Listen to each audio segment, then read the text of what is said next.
ஆண்டவராகிய இயேசு கிறிஸ்துவின் இனிய நாமத்திலே உங்களை வாழ்த்துகிறேன். ప్రభువైన యేసు క్రీస్తు ప్రియమైన నామం ద్వారా మిమ్మల్ని అందరికీ శుభములు తెలియజేస్తున్నాను.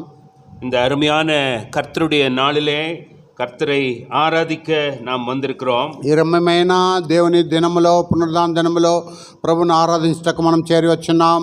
முக்கியமாக சியோன் திருச்சபையை ஆண்டவர் ஆரம்பித்து 46 வருடங்கள் நடத்தி இருக்கிறார் என்று நாம் ஆண்டவருக்கு நன்றி செலுத்தும்படியாக வந்திருக்கிறோம். ప్రాముఖ్యంగా ఇక సియోను సంఘమును 45 సంవత్సరములు గతించి 46వ సంవత్సరంలో ప్రవేశపెట్టున్నాడని మనం ఎరిగి ఉన్నాము.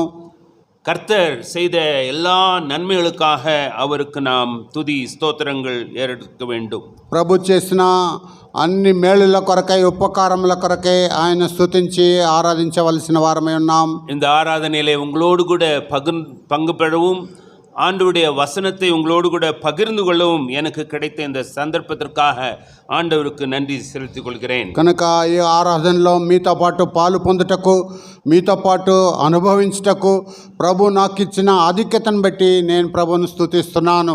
இந்த வாய்ப்பை அளித்த சகோதரர் ஜெயக்குமார் அவர்களுக்கு என்னுடைய நன்றியை நான் தெரிவித்துக் ఈ கொள்கிறேன். అవకాశమును నాకు ఇచ్చిన సహోదరుడు జయకుమార్ వారికి నా కృతజ్ఞతను చెల్లిస్తున్నాను.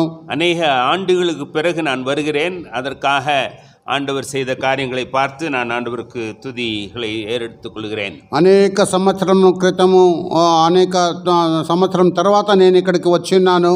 కనుక దేవుని స్తుతించడానికి నేను రుణస్థులై ఉన్నాను. ஒரு அருமையான செய்தியை கேட்டோம். சியோன் வாசிகளாக நாம் இருக்கிறோம் என்பதை ஞாபகப்படுத்தும்படியாக ఒక మంచి వర్తమానమును మనం విన్నాం. సియోను నివాసులంగా మనం ఉన్నామని. நாம் அனைவரும் பரம சியோன் பயணிகள் என்று என்பதை குறித்து நாம் கேள்விப்பட்டோம். మనం అందరం కూడా పరమ సియోనుకు యాత్రికులమని మనము విన్నాం. எப்படிப்பட்ட பயணிகள், எங்கே நோக்கி சென்று கொண்டிருக்கின்றோம்? ఎలాంటి యాత్రికులము, ఎక్కడ మనము కనిపెట్టుకొని వెళుచున్నాం? நம்முடைய அஸ்திவாரம் இதிலே இருக்கிறது. మన యొక్క పునాది దీనిలో ఉన్నది. இவைகள் எல்லாவற்றையும் குறித்து மிக அழகாக ஆண்டவர் நம்மோடு கூட பேசினார். వీటిని అన్నిటిని బట్టి చాలా సుందరముగా లేక రమ్యముగా ప్రభు మనతో మాట్లాడుతూ వచ్చాడు. இந்த பயணத்திலே ஆண்டவர் நமக்கு தந்திருக்கிற பொறுப்புகளை நாம் சிந்திக்க வேண்டியவர்களாக நாம் ఈ இருக்கின்றோம். యాత్రలో ప్రభు మనకిచ్చిన బాధ్యతలను మనము ఆలోచించవలసిన వారమై ఉంటున్నాం. ஏதோ இது ஒரு பயணம், ஏதோ ஒரு உல்லாசமாக நாம் செல்வதல்ல. இதிலே நமக்கு ஒவ்வொருவருக்கும் பொறுப்பை ஆண்டவர் தந்திருக்கின்றார். ఏదో ఒక యాత్ర ఇది. ఈ యాత్రలో మనం ఉల్లాసంగా ప్రయాణం చేయటం కాదు, కానీ ఈ యాత్రలో మనకిచ్చిన యొక్క నిబంధన ప్రకారమైన ఆ యొక్క బాధ్యతను మనము అనుగ్రహించే వారమే ఉండాలి. அதை குறித்து நாம் பார்க்கிற வேளையிலே 1 கொரிந்தியர் 15ஆம் அதிகாரம் 58ஆம் வசனத்திலே பவுல் அப்போஸ்தலன் இப்படியாக எழுதுகின்றார். దాని గురించి మనం చూసినప్పుడు 1 కొరింథీయులకు రాసిన పత్రిక 15వ అధ్యాయము 8వ వాక్యంలో ప్రభు ఈ రీతిగా వ్రాయబడి ఉన్నది. 58వ వాక్యములో, ஆகையால் எனக்கு பிரியமான சகோதரரே, கர்த்தருக்குள் நீங்கள் படுகிற பிரயாசம் விருதாவாய் இராதென்று அறிந்து நீங்கள் உறுதிப்பட்டவர்களாயும் அசையாதவர்களாயும் கர்த்தருடைய கிரியையிலே எப்பொழுதும் పెరుగుகிறவர்களாயும் இருப்பீர்களாக. కాగా నా ప్రియ సహోదరులారా, మీ ప్రయాసం ప్రభునందు వ్యర్థము కాదని ఎరిగి స్థిరులను కదలని వారును ప్రభు కార్యాభివృద్ధి యందు ఎప్పటికీ ఆసక్తులయ్యుండుడే. கர்த்தருடைய கிரியையிலே எப்பொழுதும் பெருகுகிறவர்களாக இருப்பீர்களா. ప్రభు కార్యాభివృద్ధి యందు ఎప్పటికీ ఆసక్తులయ్యుండుడే. நாம் தலைகளை வணங்கி ஆண்டவருடைய சமூகத்தில் ஆண்டவர் நம்மோடு கூட இந்த ஆண்டிலே நாம் செய்ய வேண்டிய காரியங்களை குறித்து பேசும்படியாக நாம் அவரிடத்தில் கேட்போம். మనము తలలు వంచి ఈ యొక్క సంవత్సరంలో ప్రభు మనతో మాట్లాడవాలని మనము ప్రార్థన చేద్దాం. எங்களை நேசிக்கிற ஜீவனுள்ள நல்ல தாப்பனே, ஆண்டவராகிய இயேசு கிறிஸ்துவின் மூலமாக உம்முடைய சன்னிதானத்துக்கு நாங்கள் வரும்படியாக இந்த பெரிய பாக்கியத்தை எங்களுக்கு தந்திருக்கிறதுக்காக நான் உமக்கு நன்றி செலுத்துகிறோம். எங்களுக்காக நீர் வைத்திருக்கிற உம்முடைய செய்தியை உம்முடைய சத்தியத்தை இன்றைக்கு எங்களுக்கு தரும்படியாக உம்மிடத்திலே தாழ்மையோடு கூட கேட்டுக்கொள்கிறோம். வந்திருக்கிற ஒவ்வொருவரையும் நீர் அறிந்திருக்கிறீர், எங்களுடைய பின்னணிகளை அறிந்திருக்கிறீர், எங்களுடைய தேவைகளை அறிந்திருக்கிறீர். அதற்கேற்ற ஒரு செய்தியை எங்களுக்கு தரும்படியாக பரிசுத்த ஆவியானவர் எங்களுக்குள்ளே எங்கள் மையத்திலே அவர் செயல்படும்படியாக உம்மை நாங்கள் கேட்டுக்கொள்கிறோம்.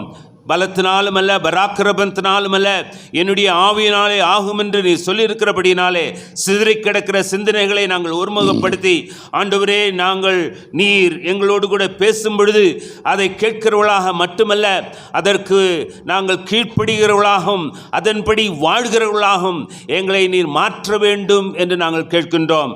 எங்களை நீர் சந்தித்து இங்கிருந்து உம்முடைய சந்தோஷத்தோடு கூட உம்முடைய செய்தியை நாங்கள் ஏற்றுக்கொண்டு செல்லத்தக்கதாக எங்கள் ஒவ்வொருவரையும் நீர் ஆசீர்வதித்திரள வேண்டும் என்று ஜெபிக்கின்றோம். இயேசுவின் இனிய நாமத்திலே கேட்கிறோம் ஜீவனுள்ள நல்ல பிதாவே, ஆமென். நாம் வளர்ந்து பெருக வேண்டும் என்று வேதம் நம்மை வலியுறுத்துகிறது. మనము అభివృద్ధి చెంది మనము దేవుని సన్నిధిలో వృద్ధి చెందవలనని దేవుని యొక్క వాక్యం సెలవిస్తున్నది. அருமையான சியோன் சபை மக்களே, ప్రియమైన సియోన్ సంఘ సభ్యులారా, வளர்ந்து பெருக வேண்டும். మనము అభివృద్ధి చెంది దేవుని సన్నిధిలో నివసించవలేను. அப்படின்னா நம்ம போன வருடம் இருந்த மாதிரி அல்ல, இந்த வருடம் இன்னும் அதிகமாக வளர வேண்டும். అలాగనగా మనము గత సంవత్సరము జీవించిన రీతిగా కాదు, ఈ సంవత్సరము మనము అభివృద్ధి చెందవలేను. நம்முடைய பரிசுத்த வேதம் நம்மை திரும்ப திரும்ப நமக்கு சொல்லுகிற ஒரு காரியம் என்னவென்றால், நாம் வளர்ச்சி பெற வேண்டும். మనము మన యొక్క పరిశుద్ధ గ్రంథము మరలా మనల్ని హెచ్చరించే వాక్యము లేక కార్యమేమనగా, మనము అభివృద్ధి క్షేమాభివృద్ధి పొందవలేను. எல்லாவற்றிலேயும் வளர வேண்டும் என்று வேதம் சொல்லுகின்றது. అన్ని విషయములో మనం క్షేమాభివృద్ధి పొందవలేను. அருமையான தேவ ஜனமே, ప్రియమైన దేవ జనమా, ஒவ்வொருவரும் நம்முடைய வாழ்க்கையில நாம் எதிர்பார்க்கிற காரியம் அதுதான். ప్రతి ఒక్కని యొక్క జీవితంలో, మన జీవితంలో మనం ఎదురు చూసే కనిపెట్టే ఆ కార్యం కూడా అదే. நம்ம வீட்டில் ஒரு குழந்தை பிறந்துச்சுன்னா, మన ఇంట్లో ఒక చిన్న బిడ్డ పుట్టినట్లయితే அந்த குழந்தை முதலாவது சிரிக்கும் போது நமக்கு ரொம்ப சந்தோஷம். ఆ బిడ్డ మొదటిగా నవ్వేటప్పుడు మనకెంతో సంతోషం. அப்புறம் அந்த குழந்தை சிரிக்கிறத பார்த்து இது அப்பா மாதிரி இருக்குது, அம்மா மாதிரி என்னெல்லாம் சொல்லிட்டு இருப்போம். మన ఆ బిడ్డ నవ్వేదాన్ని చూసి ఇది తల్లిలాగా ఉన్నది, తండ్రిలాగా ఉన్నది అని ఎన్నో చెప్పే. மாதங்கள் கடந்து போகும்போது அந்த வளர்ச்சியிலே மாற்றங்கள் ஏற்படாமல் அல்லது அந்த வளர்ச்சி இல்லாமல் அந்த குழந்தை படுத்துக்கிட்டு சிரிச்சுக்கிட்டே இருந்ததுன்னா எப்படி இருக்கும்? కనుక ఆ నెలలు గడిచే కొద్దీ ఆ బిడ్డ ఆ యొక్క పెరుగుదలలో మార్పు లేనప్పుడు అది పడుకొని అలాగే నవ్వుతూ ఉంటే ఎలా ఉంటుంది? நம்ம அதை விரும்ப மாட்டோம். మనము వాటిని ఇష్టపడలేము. அந்த குழந்தைக்கு வளர்ச்சியிலே ஏதோ கோளாறு இருக்கிறது என்பதை உணர்ந்து கொள்வோம். ఆ యొక్క బిడ్డకు అభివృద్ధిలో ఏదో ఒక కార్యం ఉంటున్నదని మనం ఆలోచిస్తాం. మాదத்திலே அந்தந்த காரியங்கள் அந்த குழந்தையுடைய வாழ்க்கையிலே நடைபெற வேண்டும். ఆ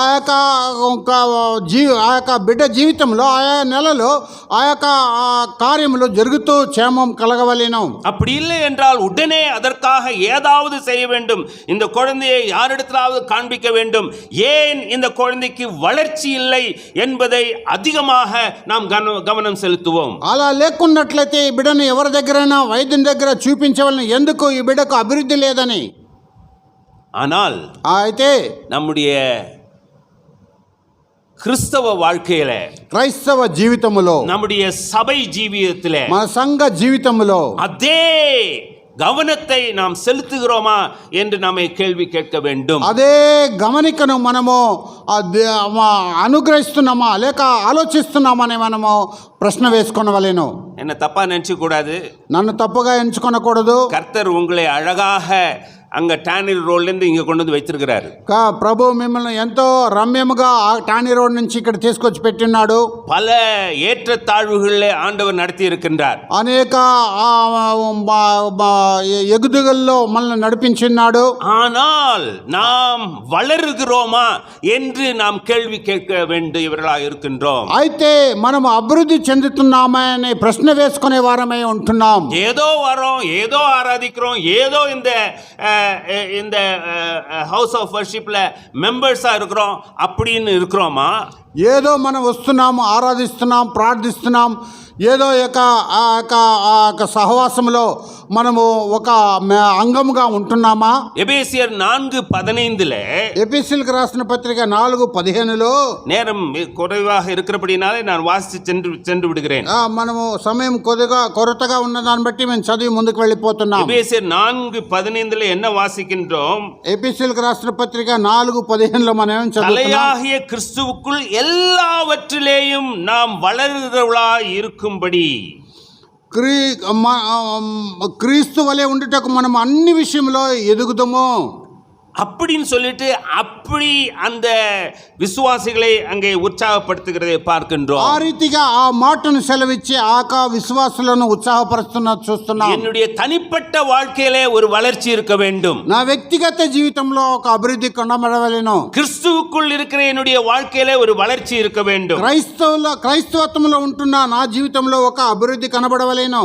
2 కొరింథీయులు 8:7 2 కొరింథీయులకు రాసిన పత్రిక 8:7 వాక్యంలో அல்லாமலும் விசுவாசத்திலும் போதிப்பிலும் அறிவிலும் எல்லாவித ஜாக்கிரதையிலும் எங்கள் மேலுள்ள உங்கள் அன்பிலும் மற்ற எல்லா காரியங்களிலும் நீங்கள் பெருகி இருக்கிறது போல இந்த தரும காரியத்திலும் పెరుగ வேண்டும். కొరింథీయులకు రాసిన 2వ పత్రిక 8:7 మీరు ప్రతి విషయంలో అనగా విశ్వాసమందును, ఉపదేశమందును, జ్ఞానమందును, సమస్త జాగ్రత్త యందును, మీకు మా ఎడలనున్న ప్రేమ యందును ఎలాగో అభివృద్ధి పొందుచున్నారో అలాగే మీరు ఈ కృప యందు కూడా అభివృద్ధి పొందినట్లు చూసుకొనడే. அந்த கொரிந்து சபையை குறித்து மிக வலியுறுத்தி சொல்லுகிற ஒரு காரியம் என்னவென்றால், நீங்கள் எல்லாவற்றிலும் வளர்ந்து கொண்டிருக்கிறீர்கள், அதே போல நீங்கள் கொடுப்பதிலும் ధర్మ కార్యత్వం వలర வேண்டும் என்று சொல்லுகிறது. కొరింథీ సంఘమునకు చెప్పుతున్న కార్యం ఏమనగా మీరు ప్రతి విషయంలో అభివృద్ధి పొందినట్లు మీరు ఇచ్చుటలో బహు జాగ్రత్తగా మీరు అభివృద్ధి పొందవలనని హెచ్చరింపబడుచున్నారు. ఫిలిప్పియర్ 4:17 ఫిలిప్పీయులకు రాసిన పత్రిక 4:17 உபகாரத்தை நான் நாடாமல் உங்கள் கணக்கு பலன் பெருகும்படி నాడుகிறேன் என்று పౌలు அங்கே சொல்லுகிறார். నేను ఈవిని ఆపేక్షించి ఇలాగ చెప్పుటలేదు, కానీ మీ లెక్కకు విస్తార ఫలము రావాలని ఆపేక్షించి చెప్పుచున్నాను. அப்ப என்னன்னா நம்ம கொடுக்கும் பொழுது நம்முடைய பலன் அங்கே பெருகுகிறது, அங்கே அது எழுதப்படுகிறது. మనం ఇచ్చేటప్పుడు మన యొక్క ఫలము అభివృద్ధి చెందుతుంది, అక్కడ వ్రాయబడుతుంది. அப்ப நம்ம கொடுக்கிற காரியத்திலே போன வருடம் இருந்தது போல அல்ல, இந்த வருடம் அதிலே நாம் பெருக வேண்டிய இருக்கின்றோம். మనము ఇచ్చే కార్యములో గత సంవత్సరం ఉన్నట్లుగా కాదు, ఈ సంవత్సరము అధికంగా ఇచ్చే అభివృద్ధి పొందవలసిన వారమై ఉంటున్నాం. కొలొస్సీయర్ 2:7 కొలొస్సీయులకు రాసిన పత్రిక 2:7 நீங்கள் போதிக்கப்பட்டபடியே விசுவாசத்தில் உறுதிப்பட்டு స్తోత్రతోడే அதிலே పెరుగువీர்களாக. మీరు నేర్చుకున్న ప్రకారముగా విశ్వాసమందు స్థిరపరచు, కృతజ్ఞతాస్తుతులు చెల్లించుటయందు విస్తరించుచు ఆయన యందు నడుచుకొనుడే. వழிந்தோடுகிற நன்றி உள்ள இருதயம், మనము అది పొంగి పొర్లుచున్న కృతజ్ఞత గల హృదయము. వழிந்தோடுகிற நன்றி பெருக்கு நம்முடைய வாழ்க்கையில இருக்க வேண்டும். పొంగి పొరలుచున్న కృతజ్ఞత యొక్క హృదయము మనలో కనబడవలెను. எல்லாவற்றிலேயும் நாம் வளர வேண்டும். అన్ని విషయములో మనం అభివృద్ధి పొందవలెను. அப்படி வளரும் பொழுது என்ன நேருகிறது? అలాగా వృద్ధి చెందేటప్పుడు ఏమి జరుగుతుంది? ఎబ్రేయర్ 6:1 அல்லது 2 ఎబ్రేయులకు రాసిన పత్రిక 6 మొదటి వాక్యమో లేక 2వ వాక్యములో చూసినట్లయితే நாம் பூரணர் ஆகும்படி நாம் வளர வேண்டும் என்று அங்கே அங்கே எபிரேய ஆக்கியோன் சொல்லுகின்றார். కనుక ఎబ్రేయుల గ్రంథకర్త ఏం సెలవిస్తున్నాడంటే మనం సంపూర్ణమగుటకు సాగిపోదామంటున్నాడు. அப்ப நம்முடைய வளர்ச்சி அல்லது நம்முடைய வாழ்க்கையில இருக்கிற அந்த முதிர்ச்சியினாலே நாம் தீங்கையும் நல்லது கெட்டது என்பதையும் புரிந்து கொள்ளுகிறவர்களாக நாம் இருப்போம். కనుక మన యొక్క జీవితంలో ఆ ముదిమ ఆ కాలంలో మనము మంచి చెడ్డను మనము అనుభవించే ఆ బుద్ధి గలవారమై మనం జీవించగలము. இதை எடுத்து 5ஆம் அதிகாரம் கடைசியிலிருந்து 6ஆம் அதிகாரம் முதல் வரைக்கும் நீங்கள் வாசித்து பார்ப்பீர்கள் என்றால் அங்கே எபிரே ஆக்கியோன் விரும்புகிறது என்னவென்றால் நாம் வேண்டாத உபதேசங்களை தள்ளிவிட்டு நாம் வளர வேண்டிய அஸ்திபாரத்தின் மேலே நாம் கவனமுள்ளவர்களாக இருக்க வேண்டும். కనుక ఏప్రిల్కి రాసిన పత్రిక 5 అధ్యాయము మొదలుకొని 6వ అధ్యాయం మొదటి 2 వాక్యముల ప్రకారంగా మనం గమనించవలసింది ఏంటంటే మనకు మూల ఉపదేశమైన దేవుని కార్యమును మనము అనుగ్రహించుకొని దేవుని కార్యము కాని విషయములన్నీ తోసివేసి మనము అభివృద్ధిలో புனாதி வேசுకొని స్థిరముగా ఉండవలనని మనకు నేర్పింపబడుతున్నది. இதோடு கூட தான் ஆண்டவருடைய வசனம் நமக்கு சொல்லுகிறது. 1 கொரிந்தியர் 15ஆம் அதிகாரம் 58ஆம் வசனத்திலே அவருடைய வேலையிலே, அவருடைய பணியிலே, அவருடைய கிரியிலே நாம் வளர வேண்டும்.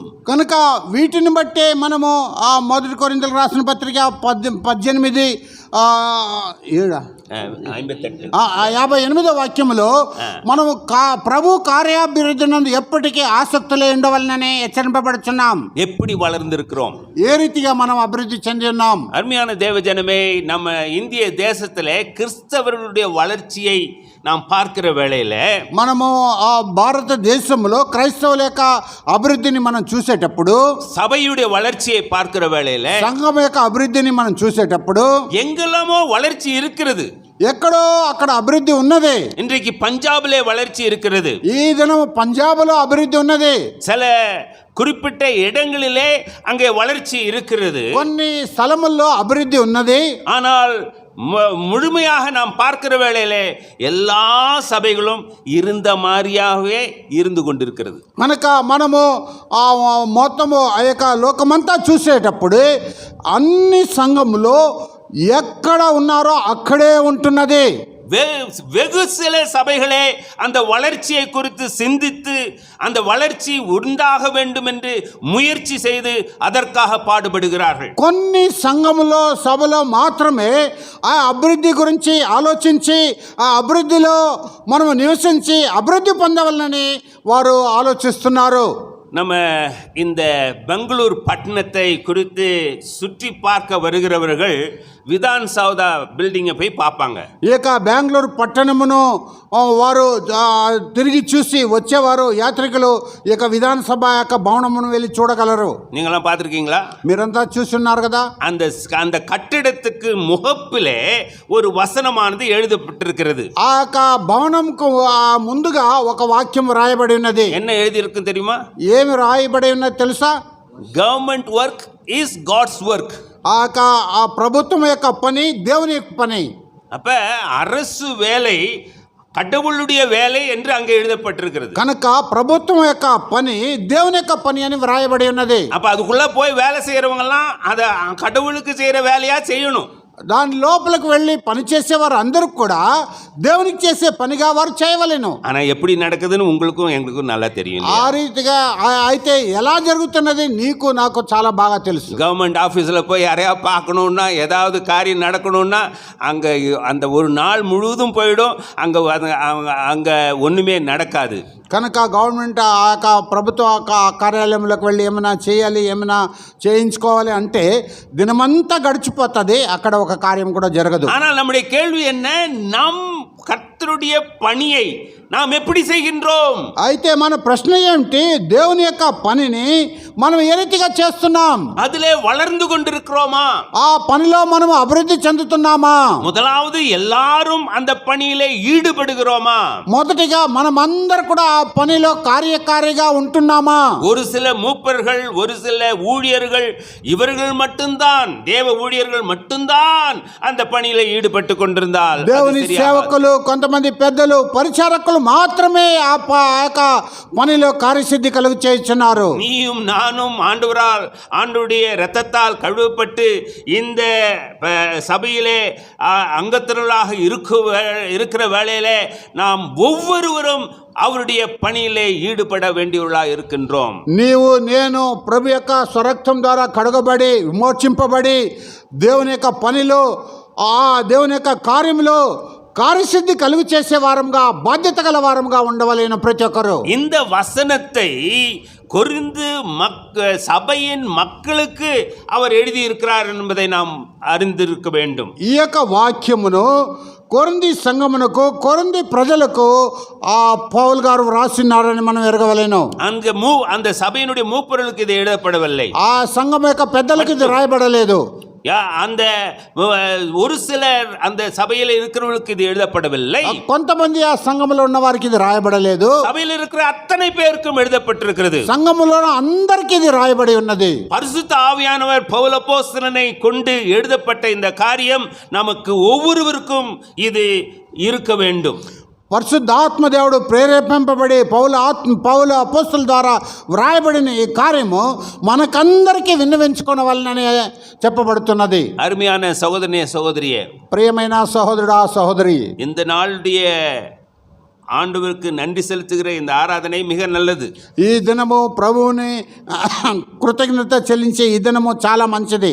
ஆனால் இப்படியே போய் விடாதபடிக்கு ஆண்டவரே இந்த வருடம் எனக்கு நீர் என்ன சொல்லுகின்றீர்? కనుక ఈ రీతిగానే మనము గతించిపోకుండా ప్రభువా ఈ సంవత్సరము నా కొరకు ఉంచిన బాధ్యత ఏమిటి? நான் சேர்ந்திருக்கிற இந்த சியோன் ஹவுஸ் ஆஃப் வர்ஷிப்பை இன்னும் எப்படி நான் முன்னே கொண்டு போவேன்?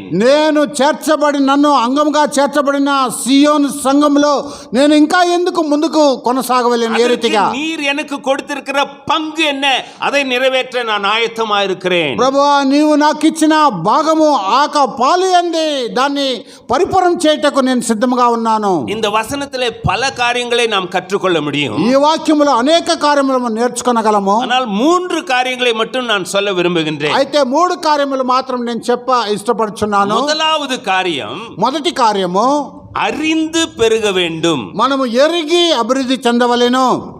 பவுலப்போஸ்தலன் என்ன எழுதுகின்றார்? పౌలప్పొస్తలుడు ఏమి రాయబడుచున్నాడు? கர்த்தருக்குள் நீங்கள் படுகிற பிரயாசம் விருதாவாய் இராதென்று அறிந்து பெருக வேண்டும். మీ ప్రయాసం ప్రభునందు వ్యర్థము కాదని ఎరిగి స్థిరులుగా మీరు అభివృద్ధి చెందవలెను. என்னத்தை அறிந்து கொள்ள வேண்டும்? దేన్ని మీరు ఎరగవలెను? கர்த்தருடைய ஊழியத்தை குறித்த சரியான அறிவு எனக்கு இருக்க வேண்டும். ప్రభు యొక్క పరిచర్య గురించి సరి అయిన ఎరుగుదల మనకు కనబడవలెను. இது எப்படிப்பட்ட பணி, அதை எப்படி நான் செய்ய வேண்டும்? ఇది ఎలాంటి పని, దాన్ని ఎలాగ నేను చేయవలెను? நம்முடைய பழைய ஏற்பாட்டில் ஒரு பெரிய தேவ பக்தன் இருந்தார். మన పాత నిబంధన కాలంలో ఒక గొప్ప దేవ భక్తుడు ఉన్నాడు. அவருடைய ஊழியத்தில் ஈடுபட்ட பொழுது எப்படி அதை செய்தார் என்பதை குறித்து 3 காரியங்கள் நாம் பார்க்க போகிறோம். ఆయన యొక్క పరిచర్యలో ఏ రీతిగా చేశాడని 3 కార్యములు మనం చూడబోతున్నాం. நெகேமியாவின் புத்தகத்திலே, నెహెమ్యా గ్రంథము, நெகேமியா அந்த అలంగத்தை కట్టుంబడిயாக அங்கே ஈடுபடுகின்றார். నెహెమ్యా ఆ ప్రాకారము కట్టుటకు ఆయన ఏర్పరచబడిన వాడై ఉన్నాడు. கர்த்தருடைய கிருபை அவர் மேல் இருந்தது.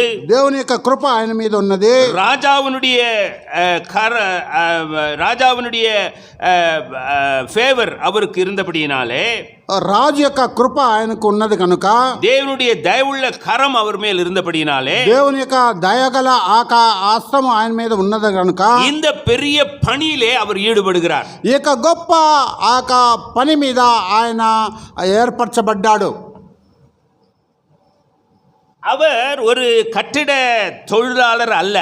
ఆయన ఒక భవనం కట్టే పనివాడు కాడు. அவர் பானபாத்திரக்காரனாக இருக்கிறவர். ఆయన పానదాయకుడై రాజుకు అందించేవాడై ఉన్నాడు. ஆனால் అయితే அவருக்கு கர்த்தருடைய ஊழியத்தை செய்ய, அதாவது எருசலேம் அலங்கத்தை கட்ட வேண்டும் என்கின்ற ஒரு பெரிய ஒரு உந்துதல் அவருக்கு வந்தது. కనుక ఆయన ఆ యెరూషలేము పట్టణమును ప్రాకారమును కట్టవలనని ఆయనకు ఒక దేవుని యొక్క ప్రేరేపణ కలిగినది. 2ஆம் அதிகாரத்திலே நாம் வாசிக்கிற பொழுது, 2వ అధ్యాయములో మనం చదివేటప్పుడు அந்த ஜனங்கள் எல்லாரையும் கூடி வரச் செய்து அந்த இருக்கிற இடத்தை பார்த்துவிட்டு அவரிடத்திலே அவருடைய திட்டத்தை சொல்லுகின்றார். ఆ ప్రజలందరినీ సమకూర్చి ఆ ప్రాకారం అంతా చుట్టి చూసిన తర్వాత ఆయన వారికి ఈ పనిని నియమిస్తున్నాడు. 18ஆம் வசனத்தில் என்ன வாசிக்கின்றோம்? 18వ వాక్యము 2వ అధ్యాయము నెహెమ్యా గ్రంథములో ఏం చదువుతున్నాం? என் தேவனுடைய கரம் என்மேல் நன்மையாக இருக்கிறதையும் ராஜா என்னோடு சொன்ன வார்த்தைகளையும் அவர்களுக்கு அறிவித்தேன். அப்பொழுது அவர்கள் எழுந்து கட்டுவோம் வாருங்கள் என்று சொல்லி அந்த நல்ல வேலைக்கு தங்கள் கைகளை திடப்படுத்தினார்கள்.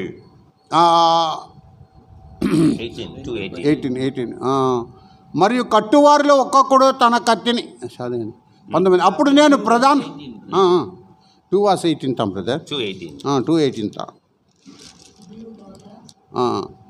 ఇదిగాక నాకు సహాయము చేయు దేవుని కరుణాస్తమును గూర్చియు రాజు నాకు సెలవిచ్చిన మాటలని నేను వారితో చెప్పితేనే, అందుకు వారు మనము కట్టుటకు పూనుకొందము రండని చెప్పి ఈ మంచి కార్యం చేయటకే బలము తెచ్చుకొనిరే. మంచి కార్యం, நல்ல வேலைக்கு தங்கள் கைகளை பலப்படுத்தினார்கள். మంచి కార్యము చేయటకే వారు బలము తెచ్చుకొనిరే. அப்ப கர்த்தருடைய வேலை ஒரு உத்தமமான வேலை.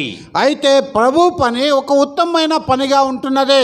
அந்த வேலையை குறித்த அந்த எண்ணத்தை அவர்களுக்கு சொன்ன பொழுது அந்த நல்ல வேலைக்கு எல்லாரும் சேர்ந்து தங்களுடைய கைகளை బలపడుతున్నారు. కాక పనిని గురించి వారికి అందరికీ ఆయన చెప్పినప్పుడు వారి యొక్క హస్తములన్నీ కూడా దేవుని పని కొరకై పూనుకొన్న వారై ఉన్నారు. அங்கே ஒற்றுமையாக இதை செய்ய வேண்டும் என்று எழுந்து கட்டுவோம் வாருங்கள் என்று சொல்லி அங்கே அவர்கள் வந்தார்கள். వారు ఐక్యము కలిగి ఏకమై మనము లేచి కట్టుదము రండని వారు పూనుకొనరే. யாராவது வேலையை தேடுறாங்கன்னா, ఎవరైనా పని వెతుకుతున్నారంటే அவங்க வேலைக்காக பல இடங்கள்ல அப்ளிகேஷன் அனுப்புவாங்க. వారి ఉద్యోగం కొరకు అనేక స్థలములో అప్లికేషన్ పంపిస్తారు. ஒருவேளை அவர்களுக்கு அந்த வேலை கிடைச்சதுன்னா, ఒకవేళ వారికి ఆ ఉద్యోగం దొరికినట్లయితే அந்த வேலையினுடைய தராதரத்தை அவர்கள் பார்ப்பார்கள். ఆ పని యొక్క పట్టుదలను వారు చూడగలరు. அவங்க எவ்வளவு சம்பளம் கொடுப்பாங்க, వారు ఎంత జీతం ఇస్తారు, என்னென்ன செல்வாக்கு அதனால கிடைக்கும், దాని ద్వారా ఏమేమి వారికి సౌకర్యంలో దొరుకుతుంది, அதெல்லாம் வச்சுதான் நல்ல வேலை கிடைச்சிருக்கே அப்படின்னு நம்ம சொல்லுவோம். అవన్నీ కూడా పెట్టి వారు మంచి ఉద్యోగం దొరికిందని చెప్పగలరు. ஆனா கர்த்தருடைய வேலை அப்படிப்பட்ட வேலை இல்ல. అయితే ప్రభు యొక్క పని అలాంటిది కాదు. கர்த்தருடைய வேலை என்ன சொன்னாலும் எப்படிப்பட்டதா இருந்தாலும் அதை போன்ற உத்தமமான வேலை இல்லை. కనుక అది ఎలాంటి పని అయిననో ఎలాంటిదైననో దానిలాంటి ఉత్తమమైన పని వేరే లేదు. எல்லா நம்முடைய வாழ்க்கையில எல்லாரும் பல வேலைகளில் நாம் ஈடுபடுகின்றோம். మన జీవితంలో అనేకులు అనేక రకములైన పనిలో మనము పాలు పొందుతున్నాము. காலையிலிருந்து மாலை வரைக்கும் பல முயற்சிகளை நாம் எடுக்கின்றோம். కనుక ఉదయం మొదలుకొని సాయంకాలం వరకు అనేక కార్యంలో మనం పాలు పొందుతున్నాము. வேதம் என்ன சொல்கிறது? சாலமோன் இப்படி சொல்லுகின்றார். பிரசங்கி 2ஆம் அதிகாரம் 11ஆம் வசனத்திலே గ్రంథం ఏం సెలవిస్తున్నది? ప్రసంగి గ్రంథము 2:11. ఆయన 11లో 2వ అధ్యాయం 11లో ఆమె ఏం సెలవిస్తున్నాడు? நான் செய்த செயல்கள் யாவற்றையும் அவற்றை செய்வதற்கு நான் எடுத்த முயற்சியை நினைத்து பார்த்த போதோ அவை யாவும் வீண் என்பதை கண்டேன். అప్పుడు నేను చేసిన పనులన్నీ వాటి కొరకై నేను పడిన ప్రయాసమంతయో నేను నిదానించి వివేచింపగా అవన్నీ వ్యర్థమైనవి గాను. அது தொடர்ந்து அவர் சொல்றாரு, அவை அனைத்தும் காற்றை பிடிக்க முயல்வதற்கு ஒப்பாகும். ఒకడు గాలికి ప్రయాసపడినట్టుగాను అగుపడెను. எல்லாமே பயனற்ற செயல்கள், అన్నీ కూడా అది వ్యర్థమైనదిగా ఉంటున్నది. எப்படி ஞானவானாகிய சாலமோன் சொல்லுகின்றார், ఎంత జ్ఞానవంతుడైన సాలొమోను రాజు సెలవిస్తున్నాడు, காலையிலிருந்து சாயங்காலம் வரைக்கும் நான் படுகிற பாடு, என்னுடைய வேர்வையை சிந்தி நான் உழைக்கிறேனே, இவை எல்லாமே வீண் என்று வேதம் சொல்லுகின்றது. ఉదయం మొదలుకొని సాయంకాలం వరకు నా ప్రయాసం అంతా కూడా నా యొక్క చెమట చిందించి నేను ప్రయాసపడుతున్నది అన్ని కూడా వ్యర్థమని என்ன సెలవిస్తున్నాడు. தப்பா புரிஞ்சுக்க கூடாது. నన్ను తప్పుగా అర్థం చేసుకొనకూడదు. நாம் வேலை செய்ய வேண்டும், మనము పని చేయవలెను, நாம் சம்பாதிக்க வேண்டும், మనము సంపాదించవలెను, நம்முடைய குடும்பத்தை நடத்த வேண்டும், మన కుటుంబమును మనము ఆదుకొనవలెను, நம்முடைய காரியங்கள் எல்லாம் நடக்க வேண்டும். మన కార్యములన్నీ జరగవలెను. அதை செய்கிற வேளையில అది చేసే సమయంలో அது நம்முடைய குடும்பத்தோடு நின்று விடுகிறது. అది మన కుటుంబంతో ఆగిపోతది. ஆனால் అయితే கர்த்தருடைய வேலைக்கு நம்முடைய வேலைக்கும் அதுதான் வித்தியாசம். ప్రభు పనికి మన పనికి అదే తేడా. அந்த கர்த்தருடைய வேலையை நாம் செய்கிற வேளையில ఆ ప్రభు పని చేసే సమయంలో அது உத்தமமான ஒரு வேலை. అది ఉత్తమమైన ఒక పని. అది அந்த வேலையை நாம் செய்ய ஆண்டவர் நம்முடைய கரங்களை பலப்படுத்த வேண்டும். ఆ పని చేయటకు ప్రభు మన హస్తములను బలపరచవలెను. இது உத்தமமான வேலை மட்டுமல்ல, ఇది ఉత్తమమైన పని మాత్రమే కాదు. நெகேமியா 6ஆம் அதிகாரம் 3ஆம் வசனத்திலே மறுபடியுமாக இந்த வேலையை குறித்து நெகேமியா அங்கே சொல்வதை நாம் பார்க்கின்றோம்.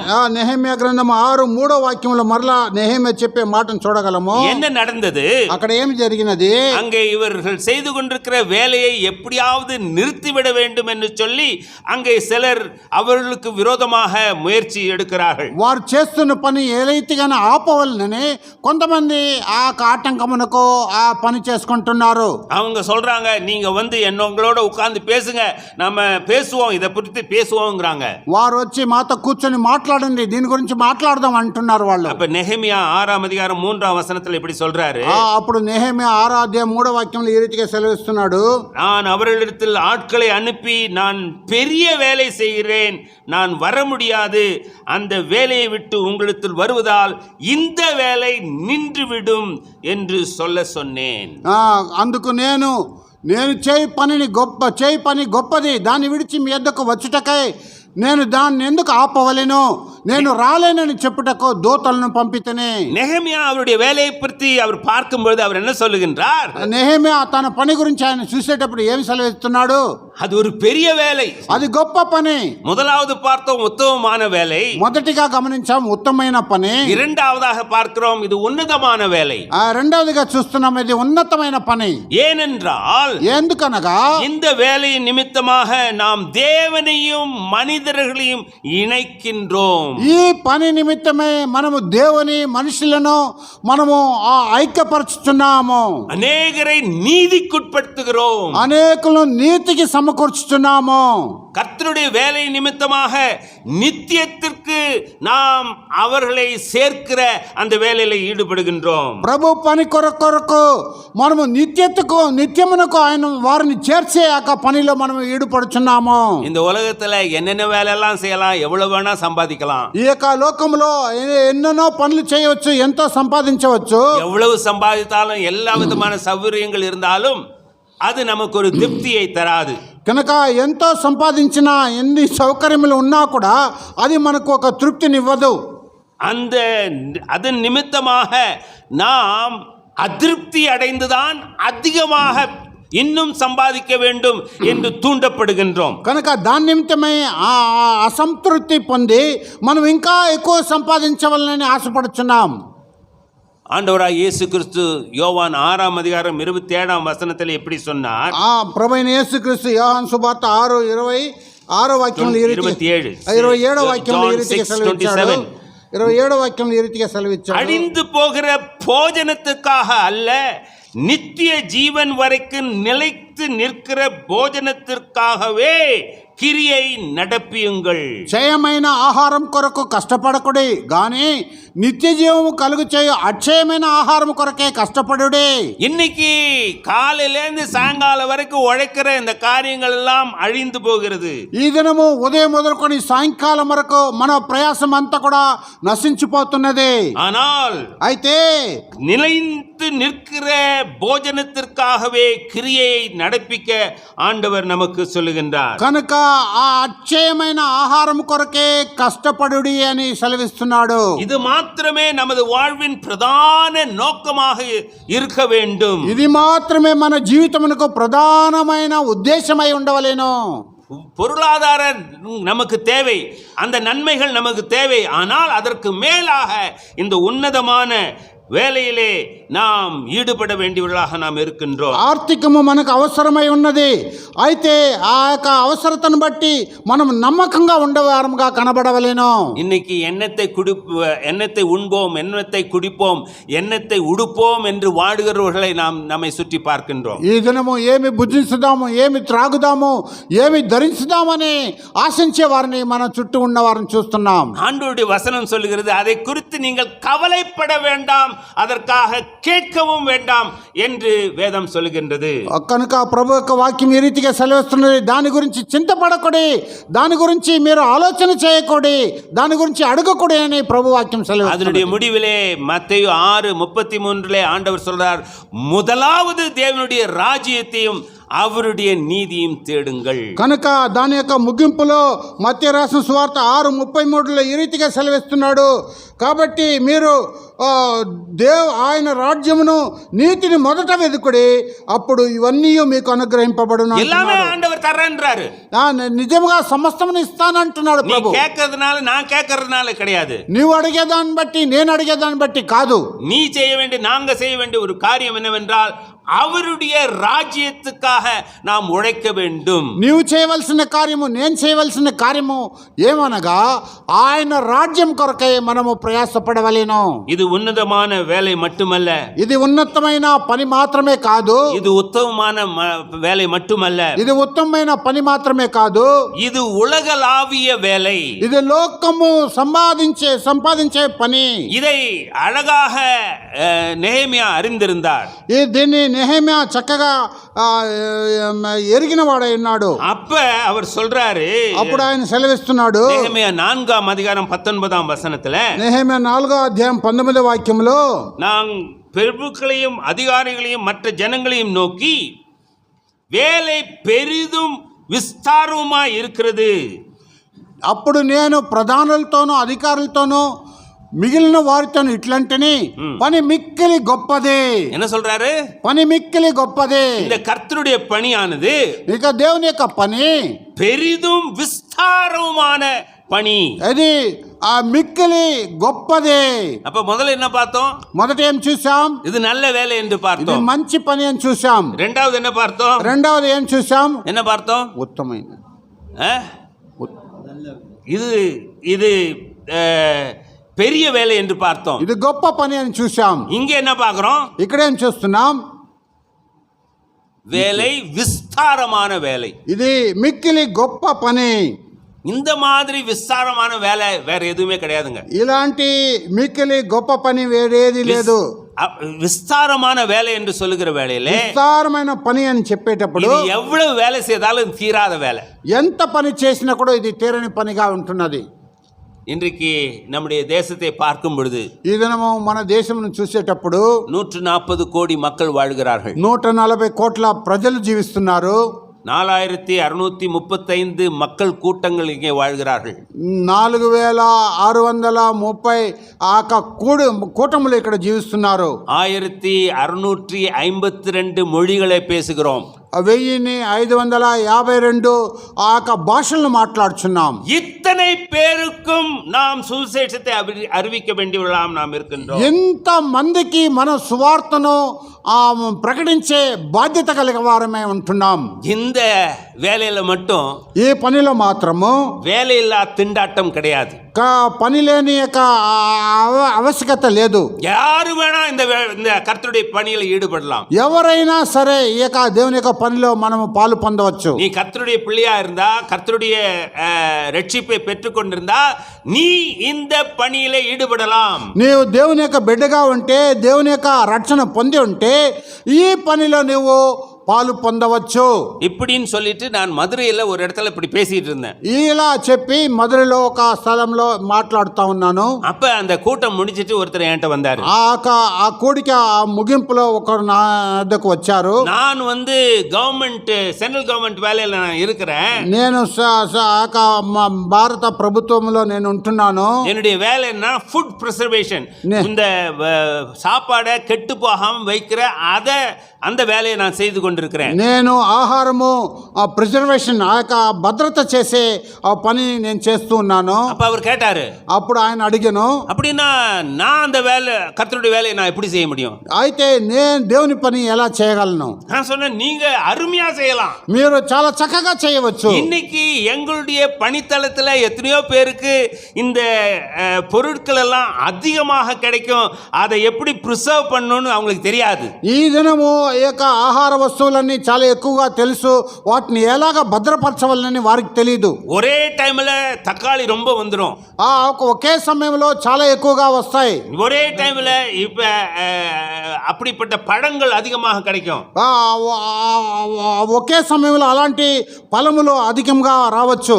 அங்க ஃப்ரிட்ஜ் கிடையாது, அங்க வசதி கிடையாது, అక్కడ ఫ్రిడ్జ్ ఉండదు, అక్కడ సౌకర్యం ఉండదు. நீங்க போய் அந்த மக்களுக்கு எப்படி இதெல்லாம் ప్రిసర్వ్ பண்றதுன்னு சொல்லி கொடுக்கலாம். మీరు అక్కడికి వెళ్ళి ఆ ప్రజలకు ఏ రీతిగా వీటిని భద్రపరచవాలని చెప్పి నేర్పించవచ్చు. நீங்க அங்க போறது அது ஒரு பக்கம் செய்யலாம், మీరు అక్కడ వెళ్ళిట ఒక ప్రక్క చేయవచ్చు. அதே சமயம் எங்க மிஷனரிமார்களுக்கு நீங்க அவங்கள ட்ரெயின் பண்ணி எப்படி நீங்க இந்த ஃபுட் ప్రిசర్వేషన్ பண்றது என்பதை சொல்லி கொடுக்கலாம். మా మిషనరీ వాళ్ళకి వచ్చి ఏ రీతిగా ఈ యొక్క ఆహారమును భద్రపరచవాలని మీరు నేర్పించవచ్చు.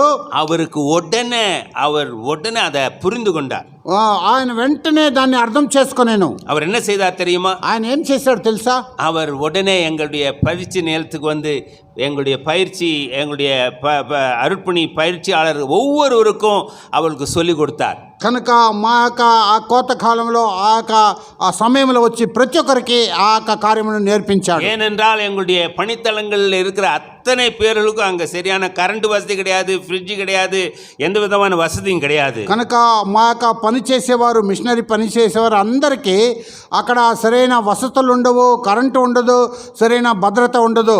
இன்னைக்கு அப்படி அவங்களுக்கு சொல்லிக் கொடுப்பதன் மூலமாக அவர்கள் எல்லாரும் கிராமத்தார்கள் அதை கற்றுக்கொண்டு அதோடு கூட இயேசுவினுடைய சுவிசேஷத்தையும் கேட்டு அவர்கள் ஏற்றுக்கொண்டவர்கள் அநேகர் இருக்கிறார்கள். కనుక ఈ దినము ఆ గ్రామస్తులందరూ వచ్చి ఆ యొక్క భద్రతా కార్యమును నేర్చుకొని దానితో పాటు ప్రభు యొక్క సువార్తను వారికి బోధించే వారంగా ఉంటున్నాం. அவர் பெயர் மோகன், இன்றைக்கு அவர் உயிரோடு இல்லை.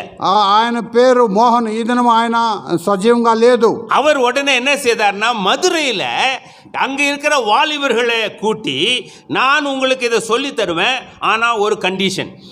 అక్కడ మధురైలో ఆయన ఏం చేశాడంటే అక్కడ ఉన్న యవనస్తులందరిని పిలిచి, నేను ఈ యొక్క కార్యం నేర్పిస్తాను, అయితే ఒక షరతు, இதை கற்றுக்கொள்வதனால நீங்க நல்ல பணம் சம்பாதிக்க முடியும். దీన్ని నేర్చుకున్న దాన్ని బట్టి మంచి సంపాదన చేయవచ్చు. ஒரு ஜாம் பாட்டில் நீங்க வித்தீங்கன்னா, ఒక జామ్ యొక్క బాటిల్ను మీరు కానీ అమ్మినట్లయితే, அதை 50 ரூபாய்க்கு வித்தீங்கன்னா, అది 50 రూపాయలకి మీరు అమ్మినట్లయితే 5 ரூபாவை அருட்பணி வேலைக்கு, மிஷனரி பணிக்கு கொடுக்கணும். కనుక 5 రూపాయలు మిషనరీ పనికి మీరు ఇవ్వవలెను. அதன் மூலமாக அநேக மிஷனரிகள் ஆதரிக்கப்பட்டார்கள். దాని ద్వారా అనేక మిషనరీలు ఆదరించబడ్డారు. అనేక వాలిబர்கள் கர்த்தருடைய ஊழியத்தில் ஈடுபட்டார்கள். అనేక యవనస్తులు దేవుని యొక్క పనిలో పాలు పొందారు. இது உலகளாவிய வேலை, ఇది లోకం సంబంధించిన పని, இது விஸ்தாரமான வேலை, ఇది విస్తారమైన పని, எல்லாருமே செய்யக்கூடிய வேலை, అందరూ చేయగలిగిన పని. நான் அடிக்கடி சொல்றது, నేను అప్పుడప్పుడు చెప్పేది, நீங்க ஒரு பெரிய ஆபீசரா, எல்லா அறிவும் அனுபவம் பெற்றவரா இருந்தாதான் கர்த்தருடைய ஊழியத்தில் இருக்கணும்னு அவசியமே கிடையாது. మీరు గొప్ప పెద్ద ఉన్నత పదవిలో ఆఫీసర్గా ఉండి అన్ని జ్ఞానము పొందిన వారై ఉండి మీరు పరిచర్య చేయవలసిన అవసరం లేదు. எனக்கு சமைக்க தான் தெரியும், நான் தோட்டக்காரனா இருக்க தான் தெரியும், எல்லாருக்கும் ஆண்டவருடைய பணித்தளத்தில் வேலை இருக்கிறது. నేను వంటశాలలో వంట చేయడానికి మాత్రమే లేక తోటమాలిని మాత్రమే ఉండగలను, అయితే అందరికీ అన్ని కార్యంలో దేవుని పని చేయవచ్చు. இது ஒரு ஒப்பற்ற வேலை, ఇది దేవునికి సంబంధించిన పని, இது ஓய்வில்லாத வேலை, ఇది ఇక మనకు నిరంతరం చేసే పని, இது ஓயாத வேலை, ఇది నిరంతరం చేసే పని, இது உத்தமமான வேலை, ఇది ఉత్తమమైన పని, இது உன்னதமான வேலை, ఇది ఉన్నతమైన పని, இந்த உலகம் முழுவதும் விஸ்தாரமாக இருக்கிற ஒரு வேலை. ఈ లోకమంతా విస్తారముగా ఉన్న పని ఇది. எத்தனை பேர் அதுல ஈடுபட்டிருக்கிறோம்? ఎంతమంది ఈ పనిలో పాలు పొంది ఉన్నాం? அருமையான தேவஜனமே, ప్రియమైన దైవ జనమా, நம்ம fellowship is known for the spreading of the gospel. మన యొక్క సహవాసము దేవుని యొక్క సువార్తను ప్రకటించట్లో ప్రధానమై ఉంటున్నది. என்னுடைய சிறிய நாட்கள் முதற்கொண்டு நான் இந்த ஃபெலோஷிப்பில் இருக்கிறவங்க மூலமாக அநேக ஆசீர்வாதங்களை பெற்றுக்கொண்டேன்.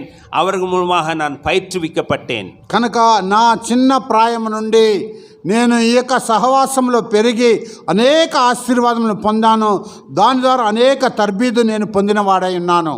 இந்த நாட்களிலே நம்ம முன்ன செய்த மாதிரி தெரு பிரசங்கம் செய்ய முடியாது, முன்ன செய்த மாதிரி ஊழியங்கள் செய்ய முடியாது. ఈ దినముల్లో మనము వీధి ప్రసంగము, వీధి సువార్త చేయలేము, ముందు చేస్తున్నట్లుగా పరిచర్య చేయలేము. செய்யக்கூடாது என்று நம்முடைய சட்டம் சொல்லவில்லை, చేయకూడదని మన యొక్క చట్టాలు చెప్పట్లేదు. ஆனால் நம்ம சட்டம் நமக்கு பாதுகாப்பை தராது, ஆகையினாலே நாம் செய்ய முடியவில்லை. కనుక ఆ శాసనము మనకు భద్రత ఇవ్వదు, కనుక మనం చేయలేకపోతున్నాం. ஆனால் అయితే நாம் இருக்கிற இடத்திலே, మనం ఉన్న స్థలములోనే நம்முடைய அக்கம் பக்கத்தில் இருக்கிறவர்களை, మన ఇరుగు పొరుగు ఉన్నవారిని, நம்முடைய வேலை ஸ்தலத்தில் இருக்கிறவர்களை, మన పని స్థలంలో ఉన్నవారిని, அவர்கள் எல்லாம் ஆண்டவருடைய பணியிலே ஆண்டவருடைய நற்செய்தி சொல்லி அவர்களை இழுக்கிற ஆயுதங்களாக நாம் செயல்பட முடியும். మన యొక్క చుట్టుపక్కల ఉన్నవారిని, మన ఇరుగు పొరుగు వారిని, మన పని స్థలంలో ఉన్నవారిని, వారికి మన శుభవార్తను ప్రకటించి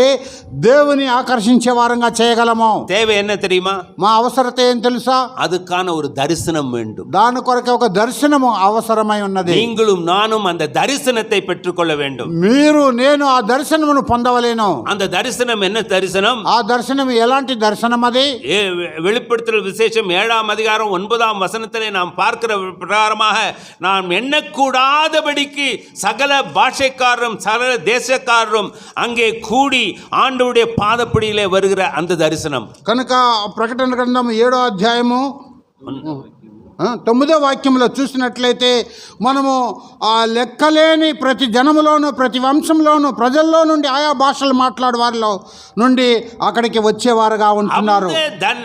ஜனக்கூட்டத்துக்குள்ள நீங்களும் நானும் வேலை செய்ததுனால யாராவது நிற்பார்களா? కనుక ఆ జన సమూహములో నీవు నేను పనిచేసేవారు ఎవరైనా ఉన్నారా? வருவாங்களா? ఎవరైనా వచ్చున్నారా? அது என்னுடைய உங்களுடைய தரிசனமாக இருக்க வேண்டும். కనుక అది నీ దర్శనమై నా దర్శనమై ఉండవలేను. రెండవదిగా அசையாமல் பெருக வேண்டும், స్థిరముగా ఉండవలేను. அறிந்து வேலையை அறிந்து பெருகுவது மட்டுமல்ல, పనిని ఎరిగి మనం అభివృద్ధి చెందటం మాత్రమే కాదు, அசையாதவர்களாக கர்த்தருடைய வேலையிலே நாம் ஈடுபட வேண்டும் என்று பவுல் அப்போஸ்தலன் சொல்லுகின்றார். కనుక మనము స్థిరముగా ఉండి దేవుని యొక్క పనిలో కార్యసిద్ధి కలుగు చేయవాలని పౌలు అపోస్తలుడు సెలవిస్తున్నాడు. கர்த்தருடைய வேலை செய்கிற வேலையிலே அநேக அசைவுகள், அநேக உபத்திரவங்கள், அநேக நம்மை தாக்குகிற காரியங்கள் வரலாம். దేవుని యొక్క పనిలో అనేక ఉపద్రవములు, అనేక ఆటంకములు, అనేక శ్రమలు రావచ్చు. உபதேசங்கள்னாலே வருகிற அசைவுகள், ఉపదేశం ద్వారా వచ్చే అస్థిరములు. இங்க நாம முன்னமே பார்த்த மாதிரி இன்றைக்கு நல்ல உபதேசங்களை குறித்த அந்த வாஞ்சை இல்லைங்க. కనుక ముందుగానే చూసిన రీతిగా ఈ దినము మనకు మంచి ఉపదేశించే ఉపదేశకులు లేరండి. ஆரோக்கியமான உபதேசத்தை பொறுக்க மனதில்லாமல் செவி தினவுள்ளவர்களாகி சுய இச்சைக்கேற்ற போதகர்களை அவர்கள் தேடுகிறார்கள். కనుక ఆరోగ్యకరమైన ఉపదేశము లేకుండా వారు ఆశించే విధంగా ఉపదేశించకుండా ఉండేవారు అనేకలు ఉన్నారు. இன்னைக்கு அப்படிப்பட்ட உபதேசங்கள் நிறைந்து மலிந்து விட்டது.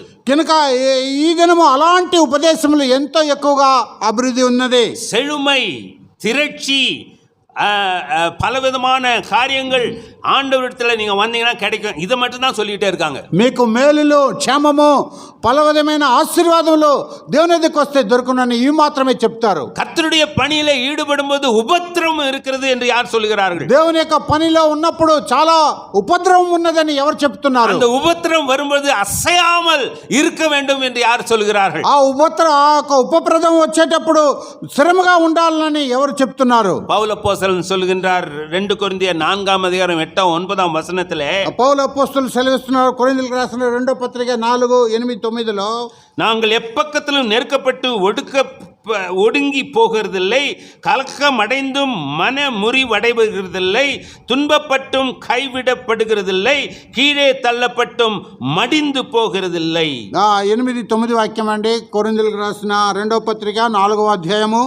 ఎటుపోయినను శ్రమ పడుచున్నను, ఇరికింపబడవారము కాము, అపాయములోనున్నను కేవలము ఉపాయం లేని వారము కాము, తరమబడుచున్నను దిక్కులేని వారము కాము, పడద్రోయబడినను నశించి వారము కాము. ஒடுக்கப்படுகிற அனுபவங்கள் కనుక మనము ఇరికింపబడి వారము, துன்பப்படுகிற உபத்திரவப்படுகிற அனுபவங்கள் కనుక మనము అపాయములో నున్నను మనము దిక్కులేని వారముగా ఉంటున్నాం. பல விதத்திலே நம்மை கீழே தள்ளுகிற அனுபவங்கள் కనుక అనేక సమయంలో మనం పడద్రోయ వారముగా ఉంటున్నాము. ஆனா இதுலெல்லாம் நம்ம அசையக்கூடாது. అయితే వీటిలన్నిట్లో మనము అస్థిరము కాకూడదు. கர்த்தரை எப்பொழுதும் எனக்கு முன்பாக வைத்திருக்கிறேன், அவர் என் வலது பாசத்தினால் நான் அசைக்கப்படுவதில்லை. ప్రభు నా ముందుగా ఉన్నాడు, నా కుడి పార్శ్వమున ఉన్నాడు కనుక నేను అస్థిరను కాను అంటున్నాను. ఆమేన్. இன்னைக்கு நம்ம உத்தரப்பிரதேசத்துல, ఈ దినము ఉత్తరప్రదేశంలో ఛత్తీస్గఢ్లో இந்த ஜெயில எல்லாம் ఈ జైల్లో எத்தனை பேர் இருக்காங்க தெரியுமா? ఎంతమంది ఉన్నారు తెలుసా? கிட்டத்தட்ட 143 பேர்கள் இன்றைக்கு ஜெயிலில் இருக்கிறாங்க. దాదాపు 143 ప్రజలు సహవాసులు ఆ జైల్లో బంధింపబడి ఉన్నారు. எதுக்காக ஜெயிலில் இருக்கிறாங்க? ఎందుకొరకై వారు జైలు వేయబడారు? ஏதாவது தவறு செய்தார்களா? ఏదైనా తప్పు చేశారా? சுவிசேஷத்தின் நிமித்தமாக, వారు సువార్త నిమిత్తమై தினந்தோறும் இன்றைக்கு அவர்கள் சிறைச்சாலைக்கு தள்ளப்படுகிறார்கள். ప్రతి దినము వారు ఖైదీలుగా జైలుకు తరమబడుతున్నారు. ஆனா என்ன நடக்கிறது அங்கே தெரியுமா? అయితే ఏమి జరుగుతున్నది తెలుసా? ஆண்கள் எல்லாம் கொஞ்ச நேரம் அந்த நாளில் அசைக்கப்படுகிறார்கள். ஆனால் உடனே சுதாரித்து கொண்டு கர்த்தர் என்னை ஒரு நோக்கத்தோடு கூட இந்த இடத்துக்கு கொண்டு வந்திருக்கிறாரு. కనుక ఆ యొక్క మగవారందరూ కూడా కొంత సమయం అస్థిరంగా ఉంటారు. అయితే కొంత సమయం తర్వాత ప్రభు నన్ను ఈ స్థలం తీసుకువచ్చిన ఉద్దేశం ఏమిటో అని వారు ఎరుగుతున్నారు. நீங்கள் எத்தனை பேர் ஜெயிலுக்கு போயிருக்கீங்க? ஜெயிலுக்குன்னா ஜெயிலை பார்க்க போயிருக்கீங்க. ఎంతమంది జైలు చూడడానికి వెళ్ళి ఉన్నారు? ஜெயிலுக்குள்ள நீங்க பாத்தீங்கன்னா, జైలుకు లోపల మీరు వెళ్ళి చూసినట్లయితే காலையிலேருந்து 6 மணிலேருந்து சாயங்காலம் 6 மணிக்கு அவுத்து விட்டுருவாங்க. ఉదయకాలం 6 గంటల నుంచి సాయంకాలం 6 గంటల వరకు వదిలేస్తారు. எல்லாம் சுத்திட்டு இருப்பாங்க. అక్కడంతా తిరుగుతూ ఉంటారు. புதுசா அங்க கைதியாகி வர்றவங்களை எல்லாரும் கேட்பாங்க, எதுக்குங்க வந்தீங்க, என்ன நடந்துச்சுன்னு கேட்பாங்க. నూతనముగా వచ్చేవారి ఖైదీలను అడుగుతారు, ఎందుకు వచ్చారు, కారణం ఏమిటని. இப்படி வர்றவங்கள்ட்ட இவங்க எல்லாரும் ஆண்டவரை பற்றி இன்றைக்கு சொல்லிக் கொண்டு இருக்கிறார்கள். ఈ రీతిగా వచ్చేవారికి అందరికీ ప్రభువును బట్టి స్వార్థ వారు ఈ దినములో చెప్తున్నారు. பரிசுத்த ஆவியானவர் அங்கே கிரியை செய்து அநேகர் இயேசுவை ஏற்றுக்கொள்கிறார்கள் சிறைச்சாலையிலே. పరిశుద్ధాత్మ అక్కడ క్రియ చేసి అనేకులు ప్రభువును అంగీకరిస్తున్నారు జైల్లో.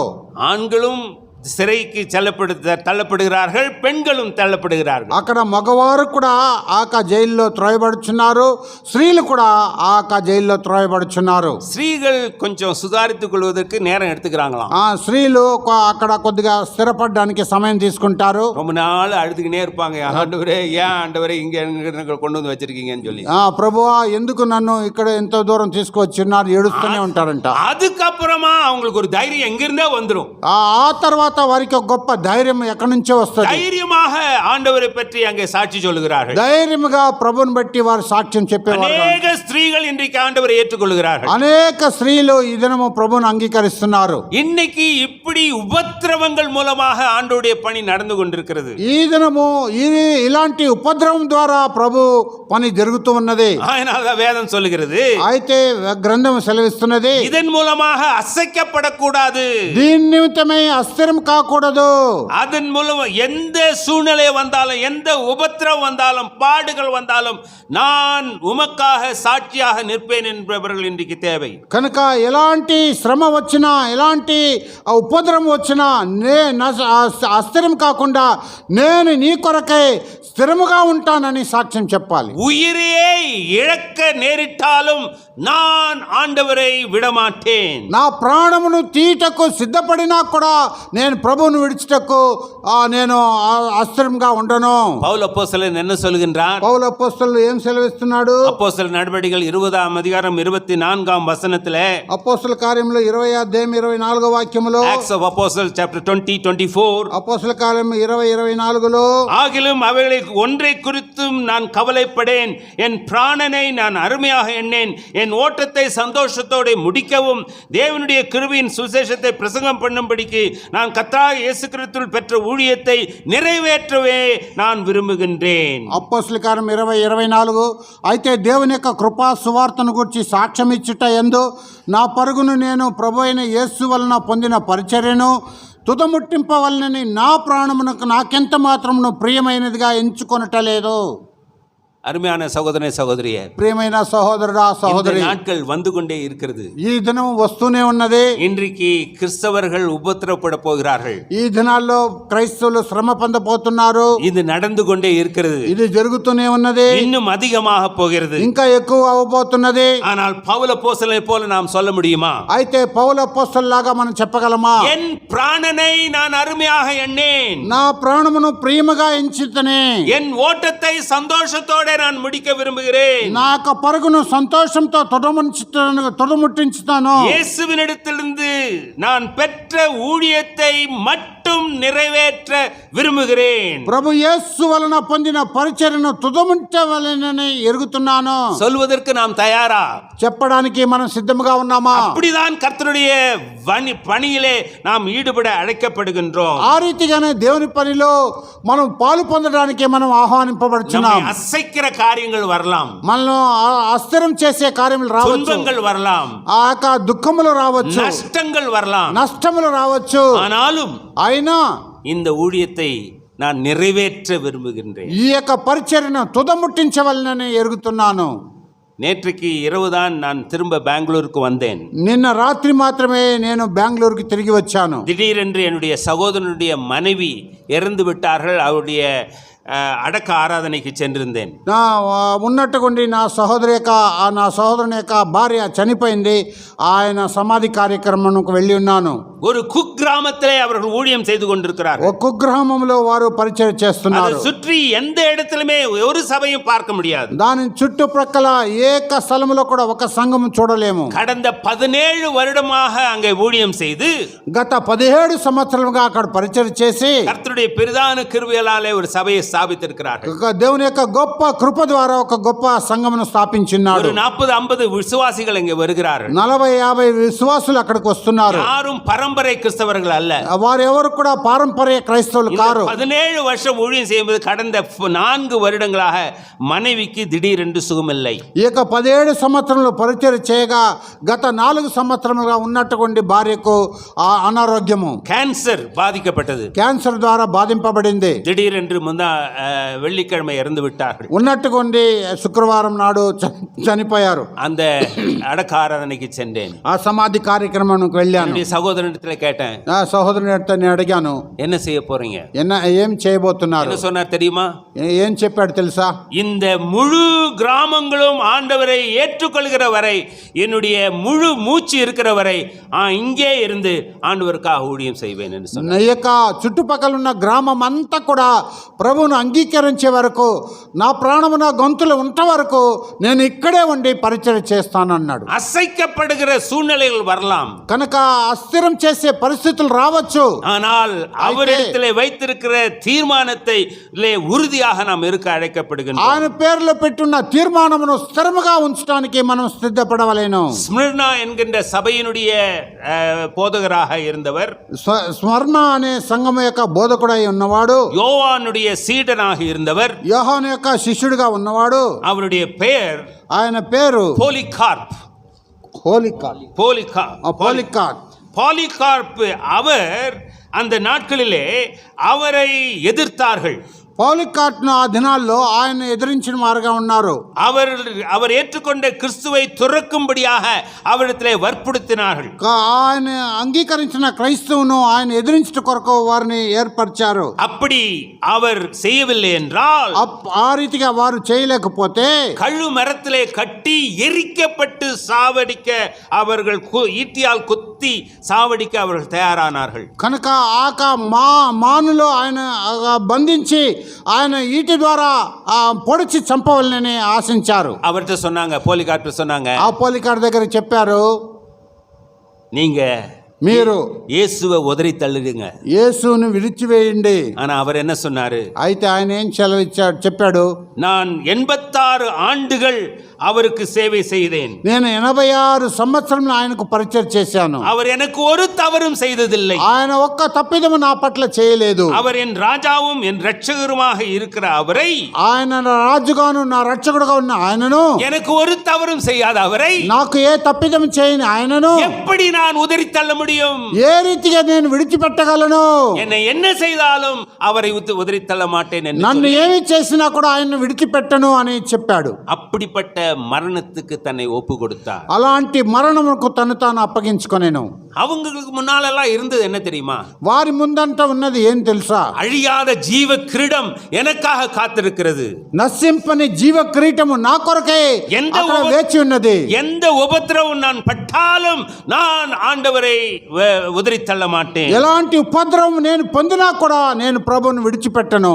அப்ப நம்ம பார்த்தது என்னன்னா, అయితే మనం చూసింది ఏంటంటే, நம்ம అసయాமல் ఆండవருக்காக ஊழியம் செய்ய வேண்டும், మనము అస్థిరముగా దేవుని కొరకే పరిచయం చేయాలి, அறிந்து ஆண்டவருடைய ஊழியத்திலே செய்ய வேண்டும், ఆ పరిచర్యను ఎరిగి దేవునికి పరిచయం இன்னொரு చేయాలి. காரியத்தை ஆண்டவர் கர்த்தருடைய வசனம் சொல்லுகிறது, ఇంకొక కార్యం కూడా ప్రభు వాక్యం సెలవిస్తున్నది, நீங்கள் படுகிற பிரயாசம் விருதாவா இராது என்று அறிந்து அசையாதவர்களாயும் கர்த்தருடைய கிரியிலே எப்பொழுதும் பெருகிறவர்களாயும் இருப்பீர்களாக. కనుక మీరు పొందుతున్న ప్రయాసములో మరో నిరాక్షేపంగా ఉండులాగున, అస్థిరంగా ఉండులాగున నిత్యము దేవుని యొక్క క్రియను పొందేవారుగా ఉండవలెను. எப்பொழுதும் பெருகிறவர்களாக இருப்பீர்களா, ఎప్పుడు పొందేవారంగా ఉండాలి.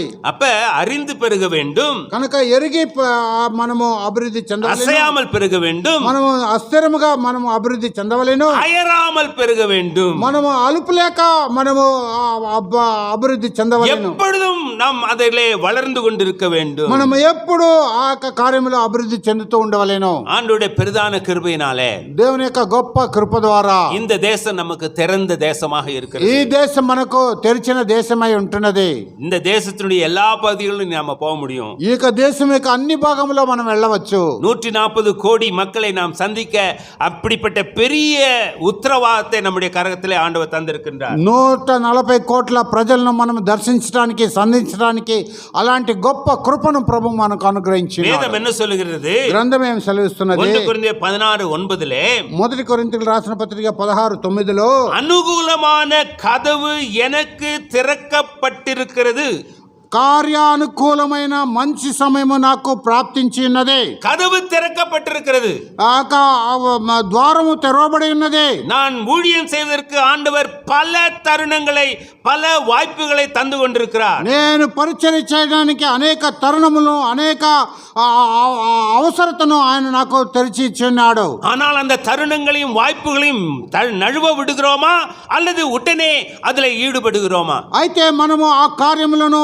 ఆ యొక్క తరుణములను మనము వదిలివేయుచున్నామా, లేక వెంటనే ఆ కార్యమునకు మనం పాత్రలుగా ఉంటున్నామా? கர்த்தருடைய பெரிதான கிருபையினாலே கடந்த 50 வருடங்களாக நான் ஊழியத்தில் இருக்கிறேன். ప్రభు యొక్క గొప్ప కృప ద్వారా గత 50 సంవత్సరాలుగా దేవుని పరిచర్యలో ఉన్నాను. ஆனா எனக்கு மன வருத்தமான ஒரே ஒரு காரியம் இருக்கு. అయితే నా యొక్క మనసును కదిలించేది ఒక మాట ఉన్నది. என்ன தெரியுமா? అదేం తెలుసా? எத்தனையோ வாய்ப்புகளை நான் இழந்திருக்கின்றேன். అనేక ఆ అవకాశమును నేను వదిలిపెట్టున్నాను. நான் அலகாபாத் பைபிள் செமினரியில் படிக்கும்பொழுது నేను అలహాబాద్ బైబిల్ సెమినరీలో చదివేటప్పుడు இங்கிருந்து நாங்க கடலூர்ல இருந்து நான் அங்க அலகாபாத்துக்கு போனோம். కడలూరు నుండి అలహాబాద్కు వెళ్ళవలెను. அப்ப 3 நாள் ட்ரெயின்ல போனோம். 3 దినములు ట్రైన్లో వెళ్ళవలెను. இது நான் சொல்றது இந்த 1978ஆம் ஆண்டு. నేను చెప్పేది 1978 సంవత్సర కార్యము. அப்ப ட்ரெயின்ல வந்து அலகாபாத்ல படிக்கிற மற்ற ஸ்டூடெண்ட்ஸ் எல்லாம் எங்களோட பயணம் பண்ணுவாங்க. కనుక ఆ యొక్క రైల్లో అలహాబాద్లో చదివే ఇంకా అనేక విద్యార్థులు మాతో పాటు ప్రయాణం చేస్తారు. அலகாபாத்ல உலக ஃபேமஸான ஒரு அக்ரிகல்ச்சர் காலேஜ் அது வந்து நம்முடைய கிறிஸ்தவர்களால் ஸ்தாபிக்கப்பட்டு நடந்து கொண்டிருக்கிறது. అలహాబాద్లో ఒక లోక ప్రసిద్ధి చెందిన ఒక అగ్రికల్చర్ కాలేజీ యొక్క సంస్థ అక్కడ మన క్రైస్తవుల ద్వారా సిద్ధపరిచిందిగా ఉంటున్నది. அதுல படிக்கிறவங்கலாம் அந்த யூனிவர்சிட்டியில படிக்கிறவங்கலாம் எங்களோட பயணம் பண்ணுவாங்க. ఆ యూనివర్సిటీలో చదివేవారందరూ కూడా మాతో పాటు యాత్ర చేస్తారు. அப்ப என்கிட்ட கேட்பாங்க, நீங்க என்னங்க படிக்கிறீங்க?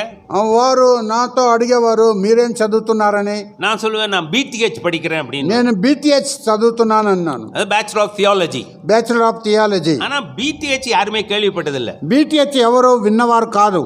அதனால அவங்க நினைப்பாங்க பேச்சுலர் ஆஃப் டெக்னாலஜியா அப்படின்னு நினைப்பாங்க. అయితే వారు అనుకుంటారు బ్యాచులర్ ఆఫ్ టెక్నాలజీ అనేసి. அவங்க எது வேணா புரிஞ்சுக்கிட்டும் நான் பேசாம இருந்துருவேன். వారు ఏమన్నా అర్థం చేసుకొని నేను మౌనంగా ఉంటాను. కారణం ఏంటి? சொன்னேனா చెప్పితే அப்புறம் கேட்பாங்க தியாலஜினா என்னன்னு கேட்பாங்க. థియాలజీ అంటే ఏమని అడుగుతారు? ஏன் இதை படிக்கிறீங்கன்னு கேட்பாங்க. ఎందుకు దీన్ని చదువుతారని இதனால అడుగుతారు. என்ன பிரயோஜனம் கேட்பாங்க. దీని ద్వారా ఏం ప్రయోజనం అని అడుగుతారు. உங்களுக்கு வேலை கிடைக்கும்னு கேட்பாங்க. నీకేం పని దొరుకుతుందని இதுக்கெல்லாம் అడుగుతారు. பயந்து దీనికంతా భయపడి கர்த்தருக்கு சாட்சியாக இருப்பதை விட்டு நான் அமைதியாக இருந்திருக்கிறேன். அதை குறித்த வருத்தம் எனக்கு இன்னும் அதிகமாக இருக்கு. ఆ దేవునికి సాక్షిగా ఉండటం వదిలివేసి నేను మౌనంగా ఉండేవాడిని. దాని గురించి నేను చింతితున్నాయి ఉన్నాను. அருமையான சகோதரனே சகோதரியே, ప్రియమైన సహోదరా సహోదరి, అనుకూలமான కదవుகள் நமக்கு திறக்கப்பட்டு கொண்டே இருக்கிறது. అనుకూలమైన ద్వారములు మనకు తెరవబడి ఉన్నవి. வாய்ப்புகளும் தருணங்களும் கொடுக்கப்பட்டிருக்கிறது. అవకాశములు తరుణములు మనకు ఇవ్వబడుచున్నది. நாம் அதை உடனே சுதாரித்துக் கொள்கிறோமா, பயன்படுத்திக் கொள்கிறோமா? మనము వెంటనే వాటిని స్వతంత్రించుకొని ఉపయోగించుకుంటున్నామా? ஏனென்றால் ఎందుకనగా நாம் அயர்ந்து விட்டோம் என்றால், మనము ఎరిగి ఉన్నట్లయితే இந்த அறுவடை அழிந்து போய்விடும். కనుక ఈ యొక్క కోత నశించిపోతుంది. யோவான் 4ஆம் அதிகாரம் 35ஆம் வசனத்திலே ஆண்டவர் என்ன சொல்லுகின்றார்? యోహాను సువార్త 4:35 వాక్యంలో ప్రభు ఏం இதோ సెలవిస్తున్నాడు? வயல் நிலங்கள் இப்பொழுதே அறுப்புக்கு விளைந்திருக்கிறது, உங்கள் கண்களை ஏறெடுத்து பாருங்கள் அங்கே என்று சொல்லுகின்றார். యోహాను సువార్త 4:35లో ఈ మాట సెలవిస్తున్నది. 35 ఇది మీ కన్నులెత్తి పొలమును చూడిని, అవి ఇప్పుడే తెల్లబారి కోతకు వచ్చి ఉన్నవని మీతో చెప్పుచున్నాను అంటున్నాడు. எஸ், இப்பொழுதே அது அறுப்புக்கு விளைந்திருக்கிறது என்று ஆண்டவர் சொல்லுகின்றார். ఇప్పుడే తెల్లబారి కోతకు వచ్చి ఉన్నదని చెప్పబడుతున్నది. இந்த ஊழியத்தில் இருந்து நான் கற்றுக்கொண்ட ஒரு காரியம் என்னவென்றால், ఈ యొక్క పరిచర్లో ఉండి నేను నేర్చుకున్న కార్యం ఏమిటంటే, யாருமே நீங்க போய் ஆண்டவர் பற்றி சொன்னா அவ்வளவு உடனே அவர்கள் எதிர்ப்பதில்லை. కనుక ఎవరు కానీ మీరు వెళ్ళి దేవుని గురించి సాక్ష్యం చెప్పినట్లయితే, సువార్త చెప్పినట్లయితే వారు అంగీకరింపరు. ஒரு சிலர் தான் அங்கேயும் இங்கேயும் எதிர்ப்பார்கள். ఒక్కరు మాత్రమే, కొంతమంది మాత్రమే అక్కడ ఇక్కడ చూసేవారు. ஆனால் అయితే நாம் அதற்காகவே யார்கிட்டயுமே சொல்லாம இருக்கிறோம். దాని కొరకే మనం ఎవరికి చెప్పకుండా ఉంటున్నాం. நீங்க சொல்லி பாருங்க, உங்க பக்கத்து வீட்டுல இருக்கவங்க சொல்லி பாருங்க. మీ ఆ యొక్క ఇరుగు పొరుగు వారికి చెప్పి చూడండి. உங்க வேலையில அங்கே உங்களோடு கூட வேலை செய்கிற இடத்துல சொல்லி பாருங்க. మీతో పని చేసే వారితో చెప్పి చూడండి. அப்படி இருந்தோம் என்றால், అలాగా ఉంటే ஒரு ஜெபம் பண்ணுங்க. ఒక ప్రార్థన చేయండి. ஆண்டவரே, ప్రభువా, இந்த பக்கத்து வீட்டுல இருக்கிறவங்களுக்கு நான் சொல்ல போறேன். ఈ యొక్క పక్క ఇంటి వారికి నేను என்னோட చెప్పబోతున్నాను. பணி செய்கிறவர்களுக்கு நான் சொல்ல போகிறேன். నాతో పని చేసే వారికి నేను చెప్పబోతున్నాను. என்னை நீர் ஆதரித்தருளும். నన్ను ఆదరించుము. நான் சொல்லுவதை அவர்கள் புரிந்து கொள்ளத்தக்கதாக నేను చెప్పుట వారి అర్థం చేసుకున్న அந்த రీతిగా ஜெபத்தோடு நீங்க செய்து பாருங்கள். ఆ ప్రార్థనతో మీరు చేసి చూడండి. கர்த்தர் பெரிய காரியத்தை செய்வார். ప్రభు గొప్ప కార్యం చేస్తాడు. கர்த்தருக்கு ஸ்தோத்திரம், அவர் செய்தே ஆவார். ஏனால் இது அவர் அவருடைய பணி. ప్రభుకు స్తోత్రము, ఆయన చేసే తీరుతాడు, ఇది ఆయన పని. ஆனால் అయితే எத்தனை பேர்கள் அதில் ஈடுபடுகின்றோம்? ఎంతమంది మనము ఆ పనిలో పాలు పొందుతున్నాం? சுத்தி பார்க்கும்போது చుట్టి చూసేటప్పుడు அணுகப்படாத ஜனங்கள் அநேகர் இருக்கிறார்கள். நம்ம போய் சந்திக்காத ஜனங்கள் இருக்காங்க. మనం పోయి సంధించని ప్రజలు అనేకులు ఉన్నారు. அவங்க ரொம்ப தூரமா இருக்காங்க. వారు చాలా దూరంలో ఉంటున్నారు. அவங்க ரிஷிகேஷ், பத்ரிநாத் அப்படிப்பட்ட இடங்கள்லாம் இருக்கிறாங்க. వారు ఋషికేశ్, బద్రీనాథ్ ఆ స్థలంలో ఉంటున్నారు. அதுக்கு தான் ஐஎம் வந்து எல்லா ஊழியக்காரர்களும் அந்த இடத்துக்குலாம் அனுப்புது. కనుకనే ఐఎము ఆ పరిచారకుల్ని, మిషనరీని ఆ స్థలములకు పంపుతున్నారు. அவங்கள விடுங்க. వారు వదిలేస్తారు. ஒருவேளை கர்த்தர் உங்களை அழைக்கிறாருன்னா அங்க போங்க. ఒకవేళ ప్రభు మిమ్మల్ని ఆహ్వానిస్తే, పిలిపిస్తే మీరు వెళ్ళండి. ஆனா అయితే இன்னைக்கு அறியாத ஜனங்கள் நிறைய பேர் இருக்காங்க. ఈ దినము ఎరగని ప్రజలు చాలా మంది ఉన్నారు. அறியாத ஜனங்கள்னு யார சொல்றேன்? ఆ ఎరగని ప్రజలంటే ఎవరిని చెప్తున్నాను? இன்னைக்கு நிறைய பேருக்கு ఈ దినము చాలా మందికి இயேசு கிறிஸ்து கிறிஸ்தவங்க தெய்வம் தான் தெரியுது. ప్రభువైన యేసుక్రీస్తు క్రైస్తవుల దేవుడు మాత్రమే తెలుసు. அவர் கிறிஸ்தவங்க தெய்வம். அவரு ఆయన క్రైస్తవుల దేవుడా? ఆయన யோவான் 4ஆம் அதிகாரத்திலே அந்த கிராமத்து மக்கள் சொன்னார், இவர் உலக ரட்சகர் என்று அங்கே அறிக்கை செய்தார்கள். కనుక యోహాను 4వ అధ్యాయంలో ఆ గ్రామ ప్రజలు సెలవిచ్చారు, ఈయన లోక రక్షకుడు అని. அப்படின்னு சொல்லும்போது అలాగా చెప్పేటప్పుడు இன்னைக்கு அநேகர் கிறிஸ்தவ ஸ்கூல்ல, இன்ஸ்டிடியூஷன்ல படிக்கிறாங்க. ఈ దినము అనేక ప్రజలు క్రైస్తవ స్కూల్లో చదువుతున్నారు. யாரும் அவங்க கிட்ட போய் இயேசு கிறிஸ்து உங்களுக்காக வந்தார், இது கிறிஸ்தவங்களுக்காக வந்ததில்ல அப்படின்னு சொல்றவங்க எத்தனை பேர் இருக்கிறாங்க? ఎవరు ప్రభువైన యేసుక్రీస్తు మీ కొరకు వచ్చాడు, క్రైస్తవుల కొరకు రాలేదని ఎంతమంది చెప్పగలరు? நமக்கு எல்லாருக்கும் தெரிந்த அத்வானி, அவங்க கிறிஸ்தவ ஸ்கூல்ல தான் படிச்சாங்க. మనకందరికి తెలిసిన ఏక అద్వాని, ఆయన క్రైస్తవ స్కూల్లోనే చదివాడు. ஆனா யாராவது போய் அவர்கிட்ட தனிப்பட்ட விதத்துல இயேசு கிறிஸ்து உங்களுக்காக தான் வந்தாரு யாரோ சொல்லியிருக்கிறாங்களா? కనుక మనం వ్యక్తిగతంగా ఆయన దగ్గరకు వెళ్ళి ప్రభువైన యేసుక్రీస్తు మీ కొరకు వచ్చిన్నాడని ఎవరైనా చెప్పి ఉన్నారా? அவங்க எல்லாம் தான் அறியாத ஜனங்கள். వారందరూ ఎరగని ప్రజలు. மூன்றாவது ஒரு கூட்டம் இருக்குது. మూడో ఒక కూటం ఉన్నది. அணுகப்படாத கூட்டம் ஒன்று, அறியாத கூட்டம் ஒன்று, மூணாவது கூட்டம் அர்ப்பணிக்காத கூட்டம். కనుక ఎరగని కూటము ఒకటి, తెలియని కూటము ఒకటి, ఇంకో అర్పించే గుంపు ఒకటి. அவங்க அர்ப்பணிக்கலைங்க. వారు అర్పింపలేరు. யாரு அவங்க? ఎవరు వారు? நம்ம குடும்பத்துல இருக்காங்க, మన కుటుంబంలో ఉంటున్నారు, சபையில இருக்காங்க, మన సంఘంలో ఉంటున్నారు, போறாங்க, వస్తారు వెళ్తారు, எல்லாமே செய்வாங்க, అన్ని చేస్తారు. ஆனா அவங்க வாழ்க்கையை அர்ப்பணிக்கலைங்க. అయితే వారి యొక్క జీవితం అర్పించుకోవాలి. அவங்களுக்கு அவங்க மத்தியில எப்படியாவது ஆண்டவரை ஏற்றுக்கொள்ளணும், ஏற்றுக்கொள்ள ரட்சிப்பை பெற வேண்டும் என்று வலியுறுத்தி சொல்லுகிறவர்கள் இன்றைக்கு தேவை. కనుక వారి మధ్యలో, వారి యొక్క హృదయంలో ప్రభువును అంగీకరించవలనని, వారిని పట్టించి వారికి చెప్పవలనని ఈ దినములో ఎవరికి ఆశ లేదు. நேரம் கடந்து விட்டது, அதிக நேரத்தை எடுத்துக்கொண்டேன், மன்னிக்க வேண்டும். ஆனால் கர்த்தருடைய பரிசுத்த ஆவியானவர் என்னை தூண்டினால் இதை நான் உங்களுக்கு சொல்லுகிறேன். సమయం అయిపోయింది, ఎక్కువ సమయం తీసుకున్నాను, నన్ను క్షమించవలెను. ప్రభు నన్ను ప్రేరేపించాడు కనుక ఇది నేను చెప్తున్నాను. வேதம் என்ன சொல்லுகிறது? గ్రంథం ఏమి సెలవిస్తున్నది? கர்த்தருடைய வேலையை அசதியாய் செய்கிறவன் சபிக்கப்பட்டவன். ప్రభు పనిని అశ్రద్ధగా చేయవాడు శపింపబడినవాడు. நாம் அவருடைய வேலையை உற்சாகமாக நாம் செய்ய வேண்டும். మనం ఆయన పనిని ఉత్సాహంతో చేయవలెను. இந்திய அர்ப்பணி இயக்கத்தில் ஐஎம்ல வந்து நான் 32 வருஷம் வேலை செய்தேங்க. నేను ఐఎంలో 32 సంవత్సరాలు పరిచయం చేశాను. 62 వయసాன உடனே என்ன అనిపిட்டாங்க. 62 సంవత్సరాలు అయిన తర్వాత నన్ను పంపేశారు. కారణం என்ன? రిటైర్మెంట్. கர்த்தருடைய ஊழியத்தில் ரிட்டையர்மெண்ட் இருக்கா? దేవుని యొక్క పరిచర్లో రిటైర్మెంట్ ఉన్నదా? ఉన్నదా? அது எங்க வேதத்தில் சொல்லுது ரிட்டையர்மெண்ட் இல்லைன்னு சொல்லி?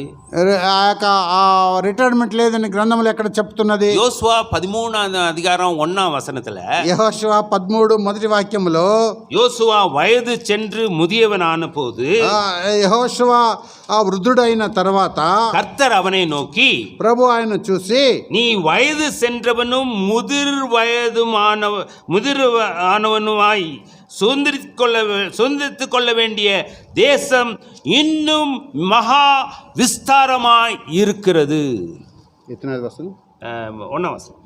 మొదటి వాక్యం, యెహోవా బహుదినములు గడిచిన వృద్ధుడు కాగా యెహోవా అతనికి ఇలాగ సెలవిచ్చెను, నీవు బహుదినములు గడిచిన వృద్ధుడవు, స్వాధీనపరచుకున్నట్టుకు అతి విస్తారమైన దేశము ఇంకా మిగిలి ఉన్నదే. ஆண்டவர் சொல்லப்பா உனக்கு வயசாச்சு நீ ரிட்டையர் ஆயிடுன்னு சொல்லல. ప్రభు సెలవిచ్చాడు, నీకు వయసు అయిపోయింది, నువ్వు రిటైర్డ్ అయిపో అని. இன்னும் செய்ய வேண்டிய வேலை விஸ்தாரமாக இருக்கின்றது. ఇంకా చేయవలసిన పని విస్తారముగా ఉంటున్నది. இன்னும் அவருக்காக நீ உழைக்க வேண்டும். ఇంకా ఆయన కొరకే నీవు ప్రయాస పడవలేను. அருமையான சகோதரனே சகோதரியே, நிறைய பேர் சீனியர் சிட்டிசன்ஸ் இருக்கிறீங்க, உங்களுக்காக தான் நான் சொல்றேன். நான் ప్రియమైన సహోదరి సహోదరుడా, అనేకులు వయోవృద్ధులు సీనియర్ సిటిజన్స్ ఉన్నారు, మీ కొరకే నేను మాట్లాడుతున్నాను. ஒவ்வொரு நாளும் அவருக்காக உழைக்க வேண்டும். మనం ప్రతిదినం ఆయన కొరకై పని చేయవలెను. அப்போஸ்தலன் பவுலை போல நாம் சொல்லணும், என்னுடைய ప్రాణனை అరుమియాగ நான் ఎన్నేన్. కనుక అపోస్తలుని పౌలులాగా మనం చెప్పాలి, నా ప్రాణమును ప్రియముగా ఎంచుకున్నాను. కడేసి మూச்சு இருக்கிற வரைக்கும், ఆఖరి ప్రాణము గొంతులో ఉన్నంత వరకు இந்த வேலையில நாம் ஈடுபட வேண்டும். ఈ పనిలో మనము పాలు పొందవలేను. நாம் எல்லாரும் அப்படி ஈடுபடுவோம் என்றால், మనం అందరూ ఆ రీతిగా పాలు పొందినట్లయితే, நான் உங்களுக்கு இதை சவாலாக சொல்லுகின்றேன், నేను మీకు ఇది ఒక సవాలుగా చెప్తున్నాను. இந்த கட்டிடம் போதாது, ఈ యొక్క స్థలము సరిపోదు. இந்த இடத்துல இன்னும் நூற்றுக்கணக்கானவர்களை நாம் கொண்டு வர முடியும். ఇంకా వందల కొలది ప్రజలను మనం తీసుకురావచ్చు. இன்னும் அநேக சபைகளை ஸ்தாபிக்க முடியும். ఇంకా అనేక సంఘములు స్థాపించవచ్చు. உலகம் தயாராக இருக்கிறது, అనుకూలமான கதவு நமக்கு காத்திருக்கிறது. లోకము సిద్ధంగా ఉన్నది, అనుకూలమైన ఆ ద్వారములు తెరవబడి ఉన్నది. அறிந்து பெருக வேண்டும், మనం ఎరిగి అభివృద్ధి చెందవలేను. அசையாமல் பெருக வேண்டும், స్థిరముగా అభివృద్ధి చెందవలేను. அயராமல் பெருக வேண்டும், అలయక అభివృద్ధి చెందవలేను. ஏனென்றால் ఎందుకనగా இது అழிయాத வேலை, ఇది నిత్యమైన పని.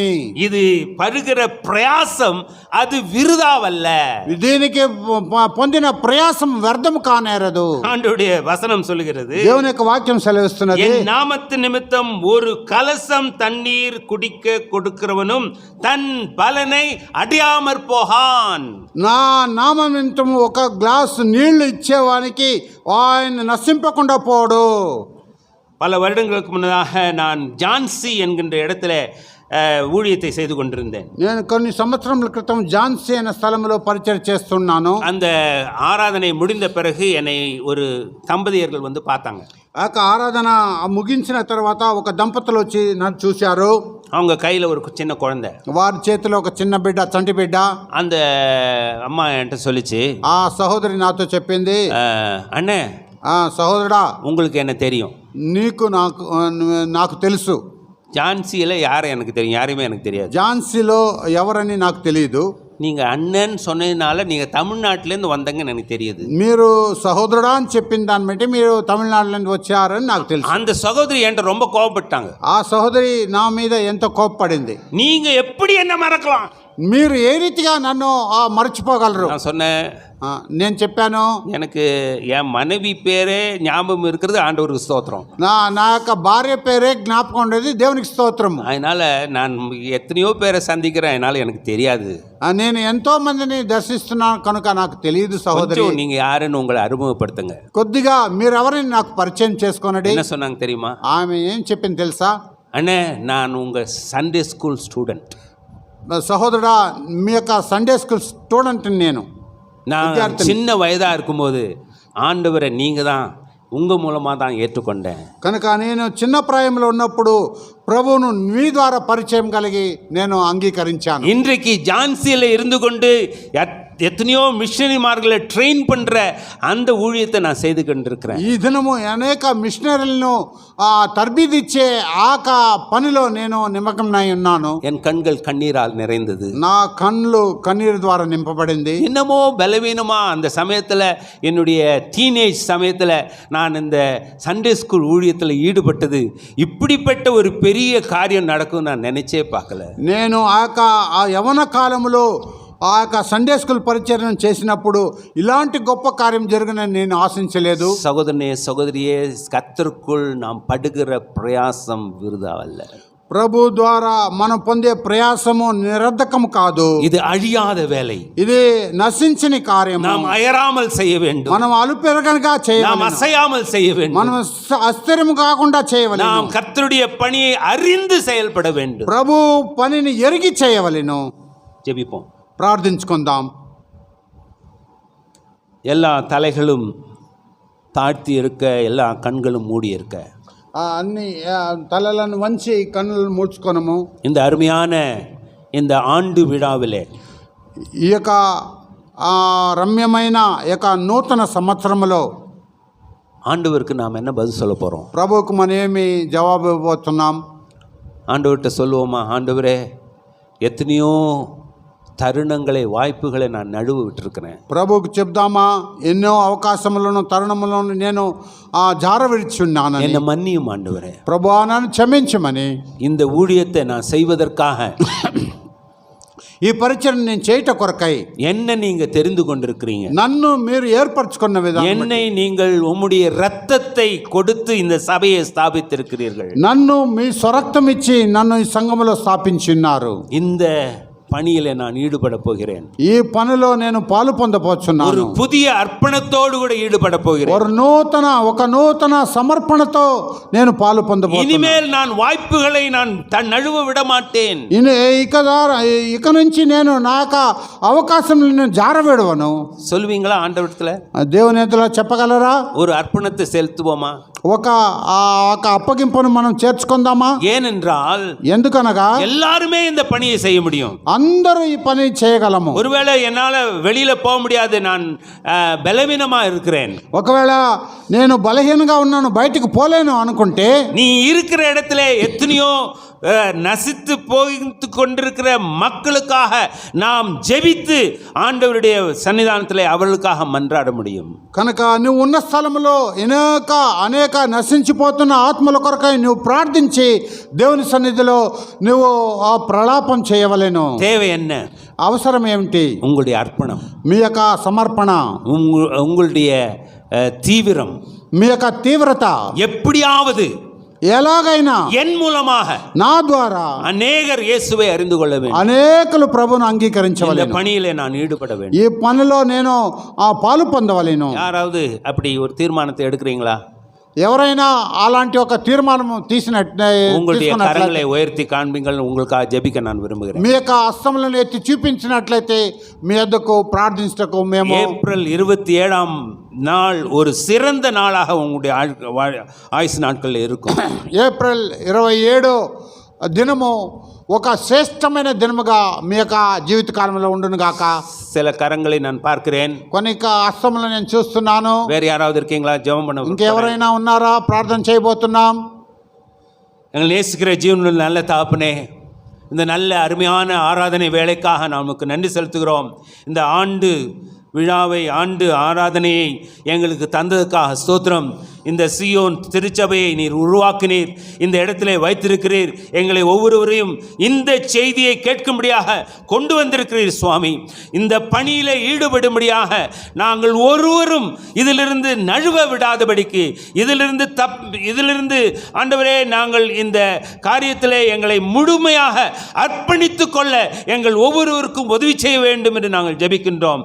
இந்த நாளிலே ஆவியானவர் எங்களோடு கூட பேசுனதுக்காக நாங்கள் உமக்கு நன்றி செலுத்துகிறோம். இந்த தேசம் உம்மை அறிந்து கொள்ள வேண்டும். இந்த பெங்களூர் பட்டணம் உம்மை அறிந்து கொள்ள வேண்டும். இந்த வட்டாரப்பாளையம் உம்மை அறிந்து கொள்ள வேண்டும். இந்த பகுதிகளெல்லாம் உம்மை அறிந்து கொள்ள வேண்டும். அதற்காகவே எங்களை நீர் தெரிந்து கொண்டிருக்கிறீர் சுவாமி. அதனை உணர்ந்தவர்களாக நாங்கள் செயல்பட எங்களுக்கு உதவி செய்துள்ளோம். இன்றைக்கும் இப்படிப்பட்ட ஒரு தீர்மானத்தை எடுத்த, அர்ப்பணம் செய்த ஒவ்வொருவரையும் நீர் அறிந்திருக்கிறீர். அவர்களை பலப்படுத்தும். அவர்களை நீர் உம்முடைய கிருபையினாலே, உம்முடைய ஆவியினாலே நிறைத்து அவர்களை ஒரு பலத்த சாட்சியாக பயன்படுத்தி அருளும். உம்முடைய நாமம் மகிமைப்படுவதாக, உம்முடைய ராஜ்யம் வருவதாக, உம்முடைய சித்தம் நிறைவேறுவதாக. ஆண்டவராகிய இயேசு கிறிஸ்துவின் நாமத்தில் கேட்கிறோம் நல்ல பிதாவே, ஆமென்.